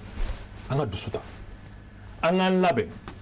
n'anw bɛ k'o de fana fɔ depuis a daminɛ na n'u y'u labɛn o fana bɛ ɲɛ an ka tiɲɛ fɔ o fana bɛɛ tɛ kɔnɔna in ye wa n'anw bɛ k'o de fɔ depuis a daminɛ na donc o de y'a to n ko anw ye sira min ta daminɛ na je pense que ale bɛ ka na o sira kan o ye ko ɲɛnama ye o ye tare tare ye donc ne bolo bi an ka baara kɛ n'an ye o labɛn in sabati mais sini ma sinikɛnɛ ma an bɛ se ka fɔ Faransi ta ni an y'a fɔ bi maliyɛnw ka jɛ ka bi an ka jɛ an ka fara ɲɔgɔn kan an ka jɛ an ka fɔ ko dans san 5 an bɛ Faransi bila ka taa mais on va se créer les moyens k'u bila ka taa mais lui dit an ma labɛn mais ale ko sisan ko wɛ ko ka taa n bɛ ka mun f'i ɲɛna ko wɛ ko k'o bolo di Russie n bɛ ka min f'i ɲɛna Russie wo Faransi wo dugu o dugu bɛɛ ni yɛrɛ y'a fɔ ko les États n'ont que des intérêts c'est clair État tɛ Faransi dɔrɔn ye État ye Russie fana ye o intérêt de don mais i ni min labɛn maa o maa bɛ na a bɛ k'i kan de o a bɛ na fɔ e bɛ ka contrat dɔ négocier e bɛ ka contrat négocier mais e bɛ position de faiblesse la mais en réalité contrat tɛ ɲɛ i bolo donc an bɛ Faransi ta datugu an faible bɛ taa mɔgɔ wɛrɛ fana fɛ o fana b'a gosi an kun donc o la an ka méthode de ta ne tɛ jigin mɔgɔ la ne b'u faamu u ka lutte la mais ne ko n ko méthode de méthode ye mun ye wa i ka méthode yɛrɛ fɔ dɛ méthode ye mun ye i labɛn fɔlɔ i k'i sinsin i ka cɛdenw labɛn n'i ko ko dusu t'u kɔnɔ dusu d'u kɔnɔ fɔlɔ n'i ko ko maliyɛnw tɛ Mali fɛ baara kɛ maliyɛnw ka kɛ Mali fɛ fɔlɔ n'a ye o population sɔrɔ an bɛ avancer e ye exemple ta Chine ni Vietnam ma ko dusukolo de tun b'u kɔnɔ est-ce que bi in na min b'e bolo bi Mali kɔnɔ o dusukolo bɛ maliyɛn kɔnɔ fɔlɔ wa i tɛ baara k'o dusukolo ka na fɔlɔ donc an bɛ ka min fɔ o de y'a to an y'a fɔ n'an ka taa ni kegunya ye ko in na maa i t'i tɛgɛ to maa da kɔnɔ ka tɛgɛ fara a kun n'i y'o kɛ i tɛgɛden kɔnɔ a b'a bɛɛ dun k'a ban pewu donc i labɛn i ka sɔrɔ ka avancer a ka d'anw ye bi Faransi ka taa et ne yɛrɛ b'a fɔ an ka commencer k'u ka taali planifier maliyɛnw k'a fɔ progressivement an bɛ fɛn d'ici 5 ans Faransi ka taa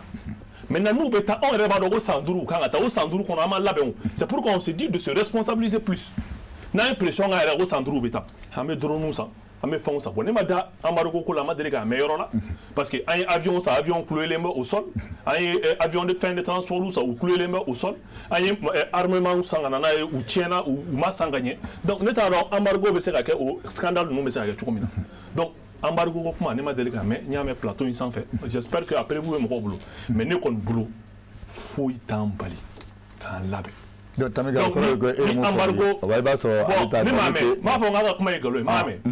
maintenant ni embargo b'an kan k'o kɛra tiɲɛ ça veut dire que hali Russie kɛlen bɛ ka embargo k'an kan parce que bi n'an ma san Faransi fɛ an bɛ se k'a san Russie fɛ o donc ça veut dire que a solution t'o si bolo mais ne bolo nin bɛɛ la maliyɛnw an ka an yɛrɛkun lajɛ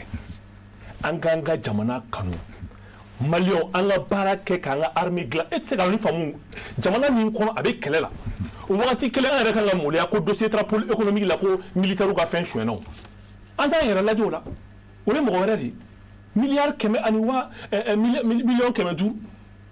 anw ye o voté anw yɛrɛ de y'o dun maa wɛrɛ m'a dun n'anw yɛrɛ tɛ anw bɛ se ka taa mɔgɔ wɛrɛ jumɛn lajɛ jamana min bɛ guerre la est ce que o kuma yɛrɛ kan ka bɔ mɔgɔ wɛrɛ da mɔgɔ ko mɛn yan k'anw tɔw la mɔgɔ b'anw bonya wa. ok Ben ne b'a fɛ ka ɲininkali dɔ kɛ parce que voilà i ka kuma nin an bɛ Modibo ta Modibo sigira Faransi kelen o ye Modibo wuli Musa sigira Faransi kelen o ye Musa wuli maintenant ATT nana o Faransi kelen MLA ko ni o bɔra la maintenant IBK bon an y'a ye vraiment bon fɛn sa donc nin bɛɛ la ni e nana fɔ bi bi in na donc faut que Faransi nin ka taa est ce que n'a taara ni mɔgɔ wɛrɛ nana o sen tɛna don fanga kan. Voilà, donc pour nous, ni ko an k'an yɛrɛ lajɛ ni mɔgɔw k'u b'a kuma fɔ ne ye jamana kɔnɔ n bɛ yɛlɛ yɛrɛ lajɛ dan ye jumɛn ye IBK i dɛsɛra jamana kɔrɔ fanga bila en première ligne ne kun b'o la mais je viens maintenant ko mɔgɔ caman bɛ an k'an yɛrɛ la mais ne kun m'olu si y'a kɛlɛ la mais minnu bɛ k'a fɔ an k'an yɛrɛ la an tun bɛ gouvernance kɛlɛ la an ni sokɔnɔjugu kɛlɛ o an y'o kɛ ninnu si kun tɛ yen je viens maintenant je viens comme tu dis que ni ka n'i lajɔ donc i b'o exiger i yɛrɛ kan quoi maintenant an y'o kɛlɛ kɛ kɛlɛ si tɛ diɲɛ kɔnɔ min b'a la démocratie est un combat quotidien don o don même aux États-Unis u bɛ k'a tenter ka gouvernance kɛlɛ kɛ corruption zéro tɛ exister fan si mais il y a des guerres sigi un mécanisme judiciaire pour que ka fɛngɛ répression kɛ pour judiciaire ou que pour mɔgɔw ka segin kɔ anu ka ɲugun faso nafolo wari la min ye i ka ɲininkali ye a bɛ sinsin jumɛn kan kosɛbɛ. Non, parce que le départ de la France là, n'o taara parce que mɔgɔ fɔ pouvoir fɔn fɔn sigira nin. Voilà, je comprends maintenant. N tun bɛ ka ninnu répond fɔlɔ à ce que u bɛ ka gouvernance kɛlɛ première ligne olu tun tɛ yen mais ne tun bɛ première ligne na o la quoi. Donc gouvernance kɛlɛ. Voilà, donc mais camancɛ la donc mais IBK la donc mais an y'o kɛlɛ kɛ k'o laban maintenant an bɔr'o la étape suivante an bɛ ka Faransi kɛlɛ in tɔ renforcer de ka dɔ fara galabu kan pour que a bɛ kɛ min ye Faransi ka janfa ye ka ɲɛsin jamana ma toujours hali n'i kɛra Faransi bolokɔnɔmaa ye n'i bɛ ka commencer k'i bɛ firifiri i la firili u b'o baara de bila sen kan donc an bolo bi a bɛ wajibiya an kan an sɔnna a ma Faransi de y'an ka gɛlɛya dilan an sɔnna a ma fɛnɛ ko maa minnu bɛ k'an tɔɔrɔ Faransi b'olu kɔfɛ est ce que n'o tigi bɛ continuer wa relation état strictement basée que sur des intérêts ne y'o fɔ mais maa min ye ka i jugu ye i bɛ se k'o k'i jigi ye cogo di a y'a fɔ san ba yirikaw ko n bɛ segin ka n'i ka jamana minɛ a dugu jukɔrɔ nafolo kama parce que o tɛ ne bolo donc i bɛ sigi k'o tigi la o ka ban n'i ka jamana ye wa a y'a fɔ dɔrɔn a don nana dɛ o baaraw fɛnɛ bɛ sen na tuguni donc pour nous min bɛ yen bi an ka courage sɔrɔ n y'o fɔ n bɛ segin a kan partenariat gagnant-gagnant c'est comme u tun b'a mɛn wa n t'a dɔn u tɛ fɛ k'a mɛn Russie ka dɔ sɔrɔ anw ka armée sɔrɔ en 5 ans pour que k'a fɔ Russie fɛnɛ plier vos bagages à rentrer chez vous. Donc il faut attendre 5 ans. Ni 5 ans de l'armée en déconfiture depuis 1968. I ka armée cilen dusu i bɛ se ka Ala k'an kisi kasara dɔ i bɛ wuli minute sanga 2 kɔnɔ i bɛ yɛrɛ gudɔrɔn sirabakan kasara b'i sɔrɔ sen bɛ kari pour que a ka tugu kalo 6 limaniya don ani furakɛli don. Gɛlɛya min bɛ Mali kan n'an dusura bi ko bɛɛ ka taa k'an kelen bɛ se mɔgɔ min bɛ Faransi dɔn jamana min don arankini dɔ b'a la tasara bere min b'a bolo n'i y'u gɛn ta n'i ma mɔgɔ jɔ min ka gew ye u taatɔ b'i ka jamana tɔni k'i bolo tɔnbo ye donc pour u yɛrɛ t'o dɔn de ils le savent sɔsɔli b'o la hali poro français tɛ yen min bɛ se k'o sɔsɔ ils le savent min ka girin min ye diɲɛ kɔnɔ o bɛ yen pour nous o de y'a to bi an bɛ mɔgɔ dɔ jɔ ani min bɛ se ka tigɛ di ɲɔgɔn ma kɛ sanji 5 o sanji 5 hali Faransi tali o b'an bila o kalo dibi la quoi donc o san 5 kɔnɔ an bɛ se k'o baara kɛ an ka armée ka wuli ka jɔ sen kan et cette fois-ci o b'a sɔrɔ toujours olu bɛ kɛlɛ min na dɛ anw bolo urgence ye mun ye fagali bɛ jɔ cogo min o sira de ye nin ye tant que la France est là toujours don o don Ala ka hinɛ dɔ la don o don an balimamuso dɔ bɛ bila don o don an balima dɔw bɛ kɛ firiyatɔ falatɔw ye donc pour nous k'o ban an ka courage sɔrɔ an ye bɛ ka bɔ yen bi camancɛ fanga min bɛ yen ko mun nana camancɛ fanga kɔnɔ bon politique mɔgɔ dɔw bɛ siran ka courage ta ka Faransi affronter vu que u ye min fɔ ko lien caman b'an n'u cɛ domaine caman exploitation caman b'an n'u cɛ domaine caman c'est le terme an ka bɔ Faransi ka kuma dilanenw mimétisme anw t'o kɔnɔ quoi min ye min ye anw bɛ jakuma wele a tɔgɔ la ka wulu wele a tɔgɔ la o wagati de sera bi n'aw ko an ka tiɲɛ fɔ ɲɔgɔn ye mais n'hali bi anw ka génération bɛ fɛ ka continuer ka kow maamu an bɛ mɛn ta Ala k'an kisi o ma. donc je crois qu'il faut attendre en 2022 encore parce que 2021 a ye bɔli mun kɛ sisan bon an bɛɛ y'a ye donc maintenant est ce que nafa yera kɔfɛ donc il faut attendre encore le 20 janvier encore 2022. non an tɛ bɔ janvier ni janvier o janvier ni janvier mun na parce que janvier ko caman de kɛra Mali crise la janvier kɔnɔ janvier Faransi ye sariya ta k'u bɛ segin ka na Mali janvier on a intervenu Mali kono Mali crise créera France par la kono novembre janvier 17 janvier 2012 muku cira agalok ni menaka Mali ka France gain tarigula Modibo Keita le 20 janvier 61 mais anga président me botele la ali chini ko armée ka création o tetnié armée créera le 1er octobre 1960 soit dro yera ma hora tale clé wolon vla dogo kon kele Ablaye Soumaré général Ablaye Soumaré nous fait na France gain ko dati dogo tarigula Modibo fait la 1er octobre to dogo la kanu bala ko comment dirais ko 20 janvier an be ya kala école la malheureusement ko 20 janvier ko armée ka création tiñete ali biya be ka kala ndongu tiñete les falsificateurs de l'histoire ou ban soro nya ani Modibo Keita jenyo salma munu e Mali kundi ka Mali kumbo kun kare ka tokoda olu de ni fesse o nama ou gagné 20 janvier 61 ou tara le 5 septembre 1961 ils ont mis 9 mois ka traîner ka ta an wa boli ani boli flana don fo mo yo kele bindo 2000 la journée des martyrs le 26 mars on va sortir. On a fait un programme annuel. Chaque mois, activité musclée de Blasinka. Fodomi, Francis Dagajalanka Bouanga. Mais le 26 mars, c'est Jumaï. Oui, on a bolé tout le monde. Francis départ. Année de fois quoi. On peut sigi tout. Comme janvier de Kunganga bo bebolo game bo janvier ni janvier de luma famu quoi. Mais janvier kumatia ode ni quoi. Mais amena bo février action do bambulo, mais surtout action musclée bambulo mina to 26 mars. Et nous allons continuer wa jamana nyemogo. Oluka kuma o te jamana don engagé et surtout me fait ka précision no di amiduma. Mo million muga o tsega ga lakana kalfa ma ba bisabala quoi. La première force de défense d'un pays, c'est le peuple. La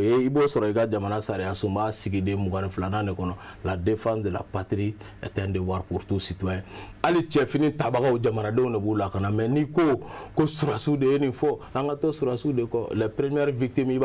y a combien de victimes militaires et il y a combien de victimes civiles ma batan durmi sara crise sans kono to kono. C'est des milliers de victimes civiles. D'accord, ok. Voici ça, Wartim Kundrama, Bagno de Fort, quoi, femme n'a tour des tableaux qui est tourné. Donc, on y a du sera, et moi, banco, coupe avec un dos. Enfin, même au duru follow, un beau ta follow, au duru follow. Donner une galbe à mouffer, abseka temu, ben le cerveau, il se met à Koulibaly, Ibrahima Tamega, ani Amiru Doubia. Donc, on a un bébé plateau. Donc, on y a du follow, à ma fait qu'un fois, abe do, ni une galim bafé, aba ake. Donc, mo duru folo là be sura gabe ko fami mo duru wala ta tourner donc John be mo folo cadeau voilà. Allô allô allô Anche allô wanga gane ka wole gabo mi Ibrahim Traoré ka wasi bino ko kabo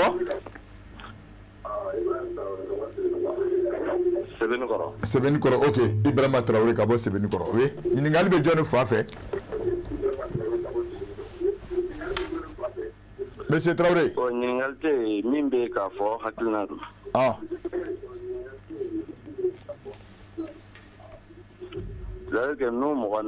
Ah ouais. Ah. Famelu de tekele. Obe akilina ke mais famelu de tekele. Voilà exact. Ouais.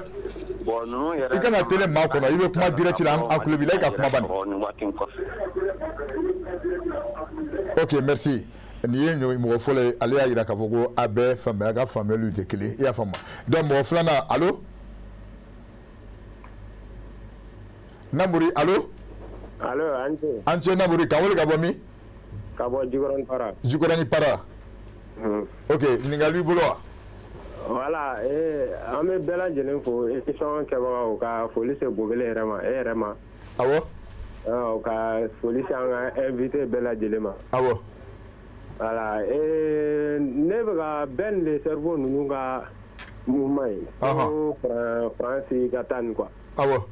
Bon, taga togo foyi wɛrɛ t'olu boli ni fɛngɛ ninnu tɛ yan. Bon, ne kɔni bɛ yɔrɔ min na ne ma nafa y'a la quoi. Bon, n'o y'a sɔrɔ stratégie wɛrɛ de b'u bolo ni Faransi b'o k'o mɛn n'o bɛ se ka Faransi lataa. Minnu y'olu ka bɔli tɛ kelen u k'o fɔ mɔgɔw ɲɛna sinon an kɔni ɲɛ bɛ bɔli min na nin tɛ se ka kɛ ka Faransi lataa quoi. Ok. Donc aw yɛrɛ olu ko an bɛ Faransi bolo de. bon fɛn jumɛn bɛ se k'an bɔ faransi bolo ka sɔrɔ bɔli ninnu tɛ o solution kan ka sɔrɔ olu bolo quoi e ma ok d'accord voilà donc ne tun bɛ fɛ k'o ɲininkali kɛ donc an bɛ se ka b'u bolo ka sɔrɔ nin tɛ quoi d'accord Ben bɛ nin jaabi ok Ben y'a ka question faamu kɛ oui n ye question faamuya donc pour nous voilà an bɛ mɔgɔ sabanan ta la i b'o fa donc mɔgɔ sabanan dɔ b'an kɔ allo Moulay Salam alaikum. Walaikum salam Moulay. Kan wele ka bɔ min? Salam alaikum. Ah? Ka wele ka bɔ Ntomikɔrɔbugu Bamakɔ yan.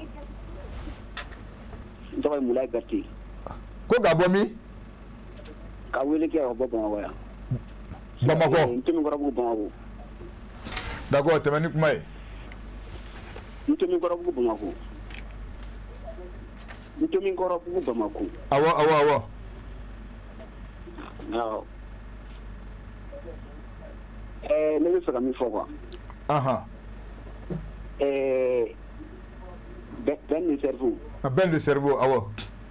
A ka nin hakilina ka ɲi yɛrɛ de. Ben de cerveau ka hakilina nin a ka ɲi yɛrɛ yɛrɛ a kan ka dɛmɛ parce que n'a bilala ko e nana mɔgɔ dɔw dɛmɛ. E nana mɔgɔw dɛmɛ sisan ko e nana kɛlɛla faraba mais e nana kɛlɛla faraba kɛlɛɲɔgɔn kelen bolo tɛ se ka kɛlɛɲɔgɔn ma mais kelen bɛ ka kelen sɔrɔ ka bugɔ e mana kɛlɛla faraba ne hakili la e nana dɔw de bolo minɛ dɔw bɛ ka dɔɔni bugɔ. ok d'accord ok mɔgɔ naaninan an b'o tigi ta allo.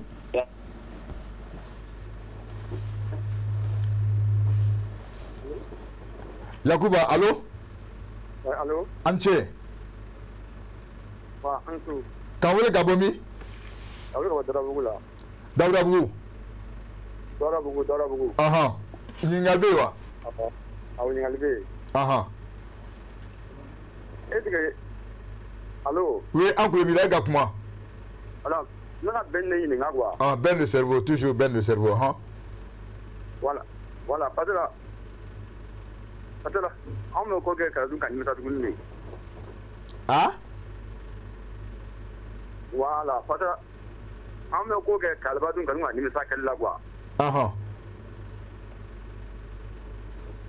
An bɛ ko kɛ et puis ka nimisa kɔfɛ.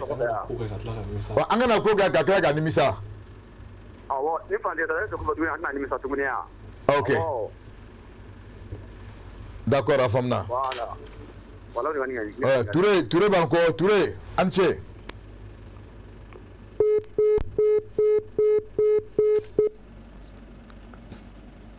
Allô, monsieur Touré?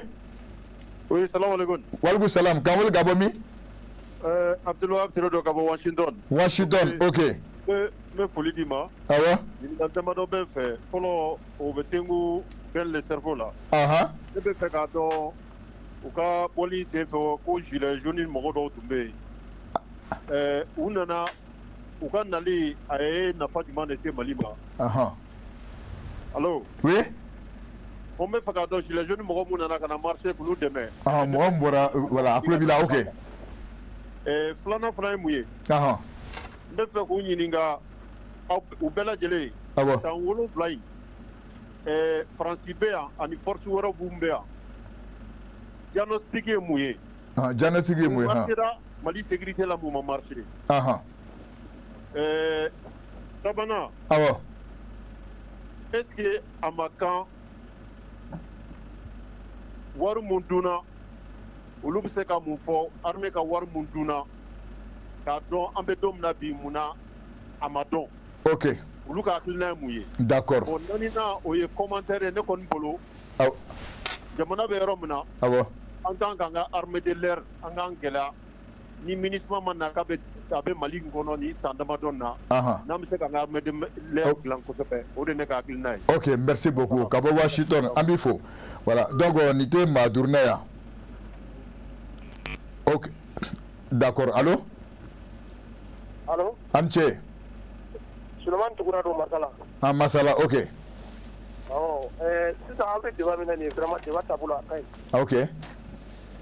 Mais sisan ne bɛ min fɔ mɔgɔ min ni e nana kɛlɛlafarala fila e ye dɔ to kɔfɛ e kelen bɛ taa o kɛlɛyɔrɔ la est ce que i nana o lafarali kama? I ma n'o la farali kama an ka tiɲɛ fɔ ɲɔgɔn ye bari parce que mɔgɔ min nana mɔgɔ lafara kama normalement o mɔgɔ fila jɔlen yɛrɛ e b'u lafara de mais e bɛ dɔ gɛn ka bɔ o yɔrɔ la donc e ni dɔ bɛ taa kɛlɛ kɛ yadɔ o kɔni y'a damana ko wɛrɛ de ye mɔgɔw kan quoi. D'accord. Voilà o kɔni ne ka kuma. Ok bon Ben le cerveau n hakili la k'a fɔ mɔgɔ duuru mɔgɔ fanba bɛɛ kɛra e fan fɛ. Voilà kɛlɛ ye fɛɛrɛ ye donc o y'a to mɔgɔ caman b'a fɔ k'an ka bɔli ko yalima an jɔlen goudronba kan o de bɛna taga ni Faransi ye wa o ɲininkali de bɛ k'an na ka caya an ko an jɔlen goudronba kan salon o y'a to Macron ye président duuru wele cɛncɛn f'u ka jamana duuru ɲɛmɔgɔw k'u ka n'u danna tigɛ k'aw ka population bɛ ka bɔ k'anw ka surasiw ka taa ka bɔ aw ka jamana kɔnɔ k'aw fɛlako de don aw fɛlako tɛ camancɛ fanga mana mɛn cogo cogo a bɛ taa kuncɛ ni kalata dɔ de ye jamana ɲɛmɔgɔ minnu bɛ yen ni minnu bɛ nalen u k'u ka jamana kɔnɔdenw fɛla dɔn kabiri sisan wa an bɛ lamaga min na jamana kɔnɔ Faransi bɛ peuple ka poids dɔn mɔgɔ mɔgɔ bɛ yen k'i b'i yɛrɛ kalama n'i ye peuple ye dans la rue à des millions e b'a dɔn ko kuma min bɛ nin ko kɔfɛ i b'a dɔn ko fɛn min b'a kɔfɛ donc an ka bɔ poids in bɛ da fila kan o de y'a to o dɔw ye gaz cɛnna le 20 janvier k'an to Bamako kɔnɔ Bamako policiers ni gardes ni gendarmes pour dire que an ka sortie non seulement a bɛ Mali autorités gêner pression dɔ ka da olu kan a bɛ Faransi fana autorités gêner c'est pourquoi a ye CNT président ka communiqué donc pour dire que olu b'u yɛrɛ jabajɛya olu tɛ na comme si mɔgɔ dɔ mago bɛ CNT y'an ka la ka nin kɛlɛ kɛ CNT y'a sɔrɔ mɔgɔw ye nin kɛlɛ kɛ fo ka président na kuma an ka ambassadeur ko je viens min ye autorisation ko ye principe démocratique do n'i bɛ bɔ i tɛ se ka bɔ ten i b'a fɔ i bɛ taa bɔlɔnba occupé ka sɔrɔ i m'i sara mɔgɔ la lettre d'information an y'a di Bamako gouverneur ma à l'occurrence Bayi Konate a ko coronavirus bɛ yen bi ko kama ko jama jɛrɛ ka tɛmɛ mɔgɔ 50 kan ko sariya la ko o tɛ bɛn bana kama anw ko coronavirus ka su ye maa joli ye 2,000 ni dɔ k'a jɛ 3,000 la Faransi ka bingali o su ye joli ye maa 15 n'a kunkan fɛ biɲɛ dɔ b'i kan na dɔ b'i sen na i bɛ kan ta fɔlɔ jɔrɔ a tɛ ko sen ta hami t'i la nka degun 2 dɔ ka bon ni dɔ ye donc pour nous anw ka ɲi ka bɔ an ye M5 wuli ka jɔw kɛ ka sɔrɔ coronavirus comme u bɛ terme dilan ko première vague donc o y'a sɔrɔ a tako fɔlɔw bɛ yen donc pour nous an y'o wuli ka jɔ kɛ a wagati la min ye jaabi ko ye Mali ambassadeur min bɛ Faransi a wagati ni Tumani Jime Jalo a ko dɔrɔw ye ambassadeur 5 jamana in 5 ambassadeur minnu bɛ Faransi olu préwele ka baara ɲɛbilaw kɛ ɲani ministre des affaires étrangères ni président ni sécurité d'état directeur u kana donc u y'o baara min bila sen kan o kɔnɔ Mali ambassadeur tun bɛ Faransi a ko dɔrɔn ko Faransi dɛ k'i b'a dɔn n'i ye jamanadenw bɔlen ye k'aw ka taa dɛ ko est-ce que aw bɛ nin jamana ninnu kɔnɔ san 7 kɛlɛ ninnu tɔ bɛ ka juguya fagali tɔ bɛ ka juguya mɔgɔw ka jamanaw bɛ ka minɛ ko est-ce que o de la jamanadenw tɛ ka bɔ k'aw tɛ dɔɔni fara kɛta ka fagali ka jɔ jamanaw minɛli ka jɔ u bɛ lajaba min kɔnɔ u ka bɔ o kɔnɔ o kɛra sababu ye incident diplomatique créera Mali ni Faransi ni ɲɔgɔn cɛ cɛbilen ye avion ta ka boli ka taa hakɛto deli o kɔfɛ u ye Tumani Jime Jalo gɛn a nana Mali kɔnɔ ka o bɛɛ fɛnɛ ɲɛ Faransi ambassadeur min fɛnɛ tun bɛ Mali kɔnɔ Uruye o fɛnɛ Christian Uruye fɛnɛ de la k'a kuma fɔ ko Faransi bɛ baara min na Mali kɔnɔ ale bolo u ka ɲi k'a lajɛ ji ɲɛma jɔlen na u ka ambassadeur dɔ fɛnɛ bɛ yen Norma o fɛnɛ ko u y'o lawuli o de kuma kama dɛ Norma fɛnɛ ko Nicolas Norma ko Faransi de taara ka taa Kidali di MNLA ma ka Mali bali ka don donc fɛn bɛɛ bɛ dilan yen attentat tɛ kɛ Kidali tugun u b'u labɛn yen u fan da yɔrɔ ye u bɛ na tiɲɛni kɛ fan tɔw la o fɛnɛ min kɛra o kɛra o wuli sababu ye donc pour nous nin ko jaba jɛyara sa jamanadenw ka wuli ka jɔ o de bɛ se ka Mali bɔ bi est-ce que an m'an sigi ko parce que an ka jamana ɲɛmɔgɔw tɛ ka courage sɔrɔ an m'an sigi ka jamana to yen wa non le peuple comme je l'ai dit est la première force de défense du pays n'an bɔra an bɛ jamana ɲɛmɔgɔw wajibiya u ka tugu jamanadenw kɔ wa jamana minnu bɛ ka bin an kan an b'olu wajibiya u ka bin ni jɔ ten donc o de bɛ an bolo o de ye peuple ka force an kana jɔ o la an ka continuer mobilisation populaire ninnu fɛ an bɛ jamana in kisi. D'accord n hakili la k'a fɔ question posera Ben le cerveau kan dɛ i y'a faamu donc an bɛ mɔgɔ 5 wɛrɛ ta la an bɛ sɔrɔ ka ou bien question de posera voilà donc an bɛ mɔgɔ 5 wɛrɛ ta voilà donc parce que question fanba bɛ le posera Ben le cerveau kan numéro filɛ nin ye hali bi an bɛ mɔgɔ 5 wɛrɛ ta ka sɔrɔ ka turu ye table kɛ allo Isa oui allo an cɛ ka wele ka bɔ min Isa n bɛ ka wele ka bɔ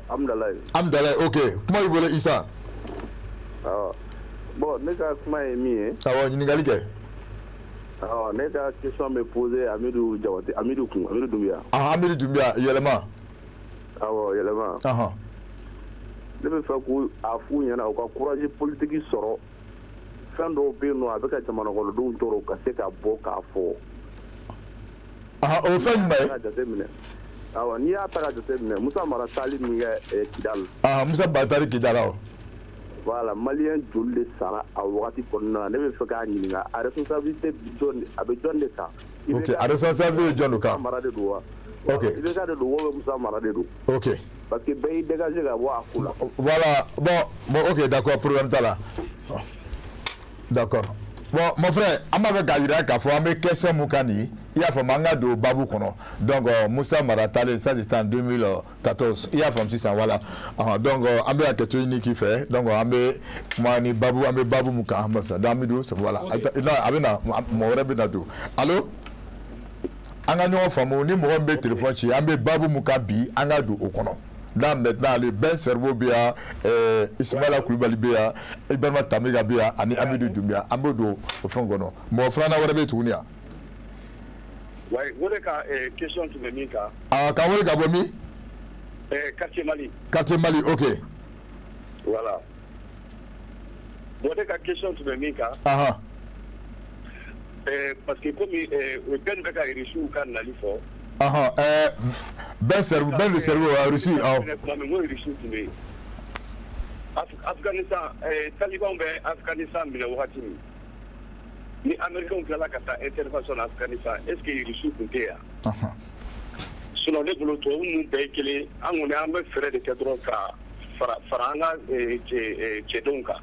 an ka armée kan vraiment pour combattre ces terroristes là parce que tant que Saoudiens ni Koweït ni Qatar bɛ ka terroristes dɛmɛ dɔ wɛrɛ tɛ ko ye parce que u bɛ k'an ka jamanaw déstabiliser voilà. Ok. Est-ce que déstabiliser Moussa Mara ka représentant min bɛ yen. Awɔ. U ye tiɲɛ min fɔ Européens est-ce que u bɛ se k'u tiɲɛ kelen fɔ Koweït ni Saoudiens ye voilà ne bɛ ne ka question ye. Ok. Assalamu alaikum wa rahmatulah. D'accord. Abi an bɛ na sur nin tɔ b'a la donc Sulemani Konate kan wele ka bɔ min? Kone. Sulemani Kone ka bɔ Senu. Ka bɔ Senu, ok. Oui. Ne fɛ ka Ben du cerveau ɲininka. Ben du cerveau. Voilà. Yali mɔgɔ minnu minɛna répression na yali u bilala wa ou bien jamana ye mun de fɛn o ye. Ok. D'accord, a bɛ nin jaabi. Voilà. Ok. Dɔ b'an kɔ wa? Aminata. Aminata ni su. Ne bɛ ka fɛ ka ɲininkali kɛ Tamiga de la ni ma fili a tɔgɔ la. Ibrahima Tamiga awɔ. Awɔ ale ko ko embargo b'an kan k'an tɛ se ka armement san. K'an kan ka solution dɔ ɲini o la fɔlɔ donc solution min b'ale bolo k'o proposer an ye a k'o fɔ an ye quoi. D'accord, ok. Donc Ibrahima Tamiga i y'o faamu donc mɔgɔ wɛrɛ b'an kɔ an b'o tigi ta allo.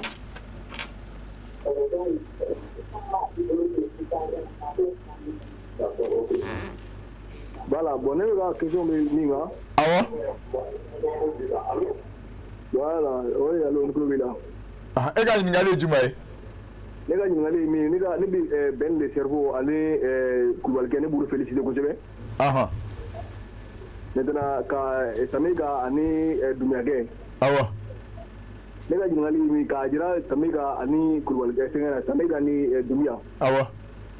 Olu ka hakilina ye hakilina min ye ne bɛ se k'a fɔ hakilina man ɲi dɔɔnin quoi. A ma ɲi kun jumɛn na? Kada? A ma ɲi kun jumɛn na olu ka hakilina ma ɲi kun jumɛn na? Olu ko i tɛ se k'i tɛgɛ to Doumbia de y'o fɔ k'i tɛ se k'i tɛgɛ to mɔgɔ da kɔnɔ ko ka ci a tulo kɔrɔ la. Bon ne bolo o ye ka kuma nuguya kojugu quoi. Awɔ. Parce que ninnu minnu somɔgɔw san bɛ nord la yen nɔ ka taa se bi ma mɔgɔ tɛ se k'a fɔ k'a fɔ k'i bɛ Faransi soutenir nin ko kan pewu. Ok. D'accord. Donc, a y'o ka question faamu kɛ. D'accord. Donc, an bɛ mɔgɔ wɛrɛ ta. Allo? Siriki, allo? Assalamualaikum. Waleykum salam Siriki. Assalamualaikum. Waleykum salam. Kan wele ka bɔ min? Angonga Sigaso Mamansoni. Okay, Sigaso, okay. Aha. Anga kilna imi. Awo. France kata mi ben cerveau ko ara pewalela. Aha. Ame plateau ka mo ko nu bela jelen ko anga kilna ngaka kelen. Awo. Sukamna France kata parce que demzani ko be du kono bi ambe sigi no armée sigi la. Okay. Ni France mata antenya so anga ko la champion. D'accord, OK. Ah parce que ni France dara jona do me jo. D'accord. OK, merci beaucoup. Nyakila Moduru Dafarade. Ah bon. OK. Allô? Ahmed Tidiane, allô? Allô? Ahmed Tidiane Ansou. Ahmed Tidiane Gatega Kabo? Ba Ansou.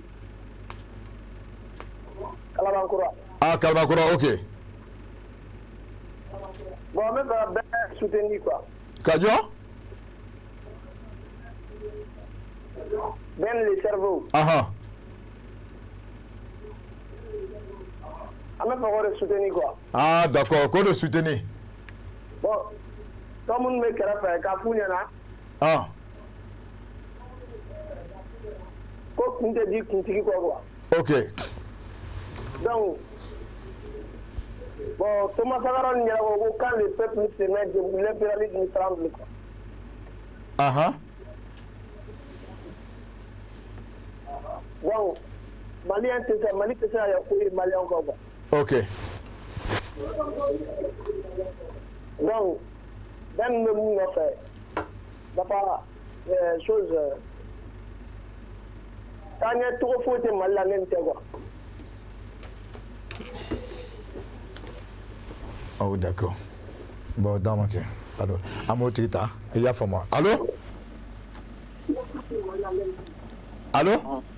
Ladji? Allô? Allô, Ansou Ladji? Ouais, c'est moi. Kawole Gabomi? Oui, c'est moi. Wakene?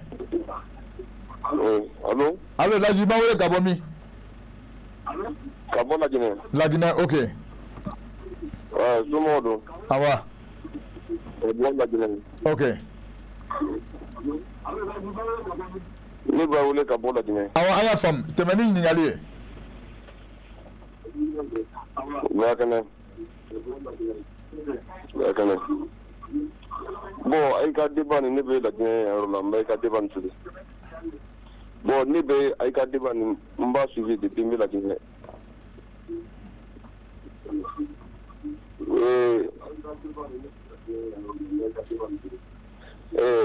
Ambi yo mina dukum bi ni kum force na kurwari. Aha. Ambi yo mina bi problem ba an ka farata de manan na franchi be. Aha.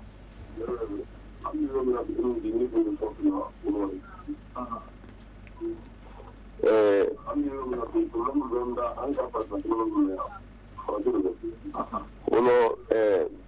monsieur Ben Jabara ben kuma min foti ni kum be for FRC da force do républicain bi wara.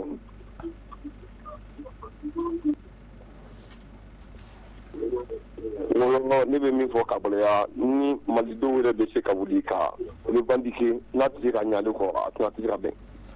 D'accord. Parce que an kumbe kurwari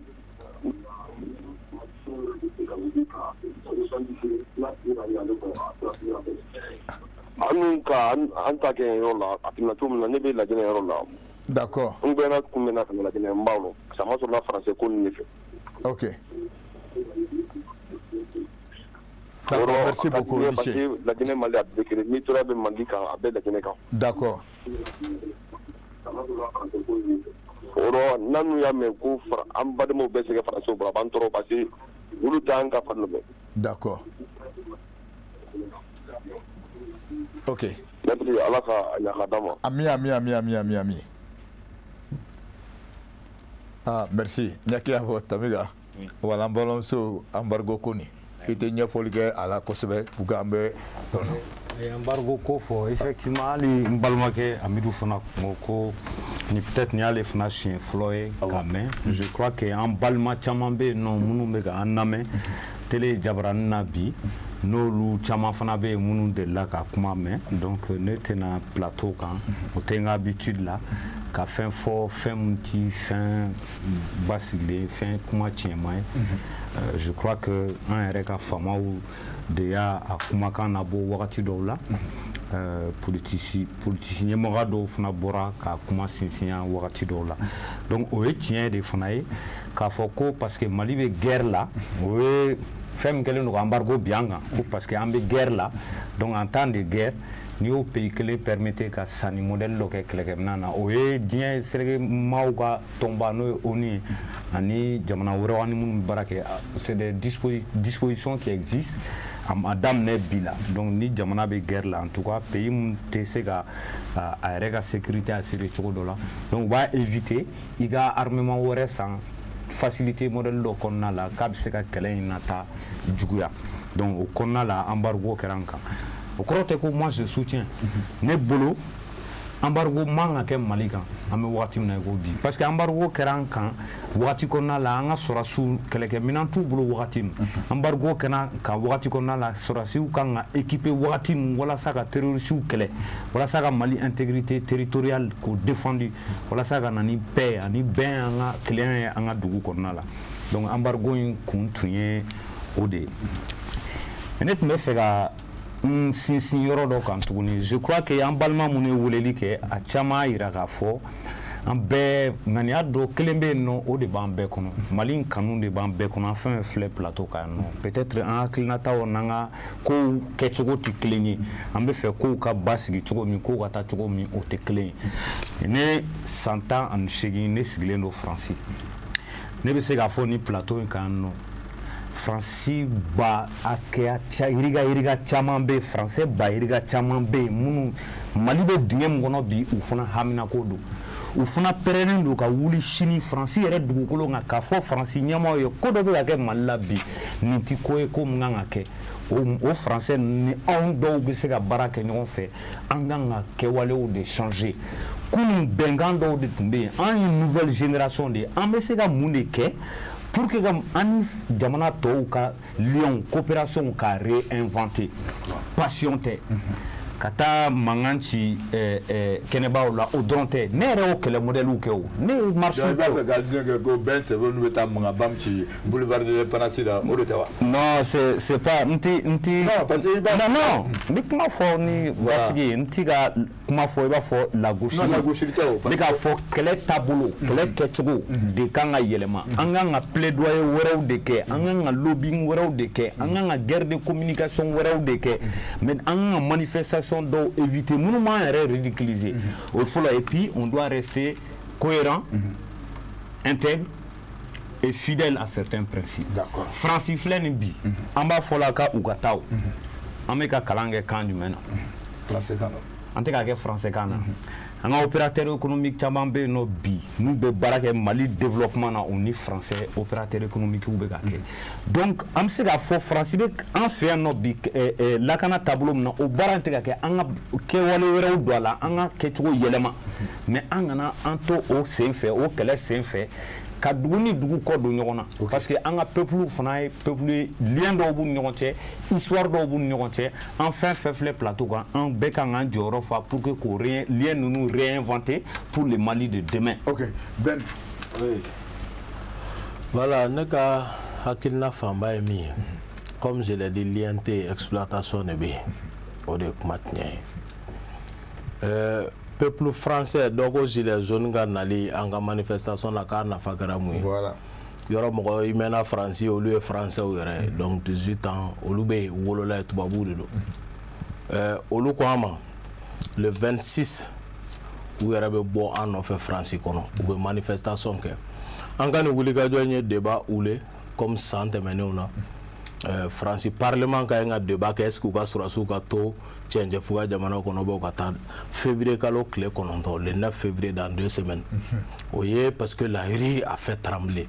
ni jora irila il m'a faut femme kelena la rue a fait trembler Keri ay mo que ça oui ni jamana don bora kuma be kunama do soro France be peuple donc quoi alors comme anya ka bolina o ya gazi re ko voilà donc mo munu minena olu be blala do to nyoni ngali ke donc c'est important ko fo et puis Macron kunye débat ça magana ro la ko sentiment anti français comme na me français ou de contre la non anti français ou contre la gilet jaune ga nali o yo fene kumagan o yo o débat de caniveau cassé quoi parce qu'à un niveau menacé ça beb c'est ka kuma mais bête c'est ka kuma les gilets jaunes mogo de blagana officiellement je viens donc pour nous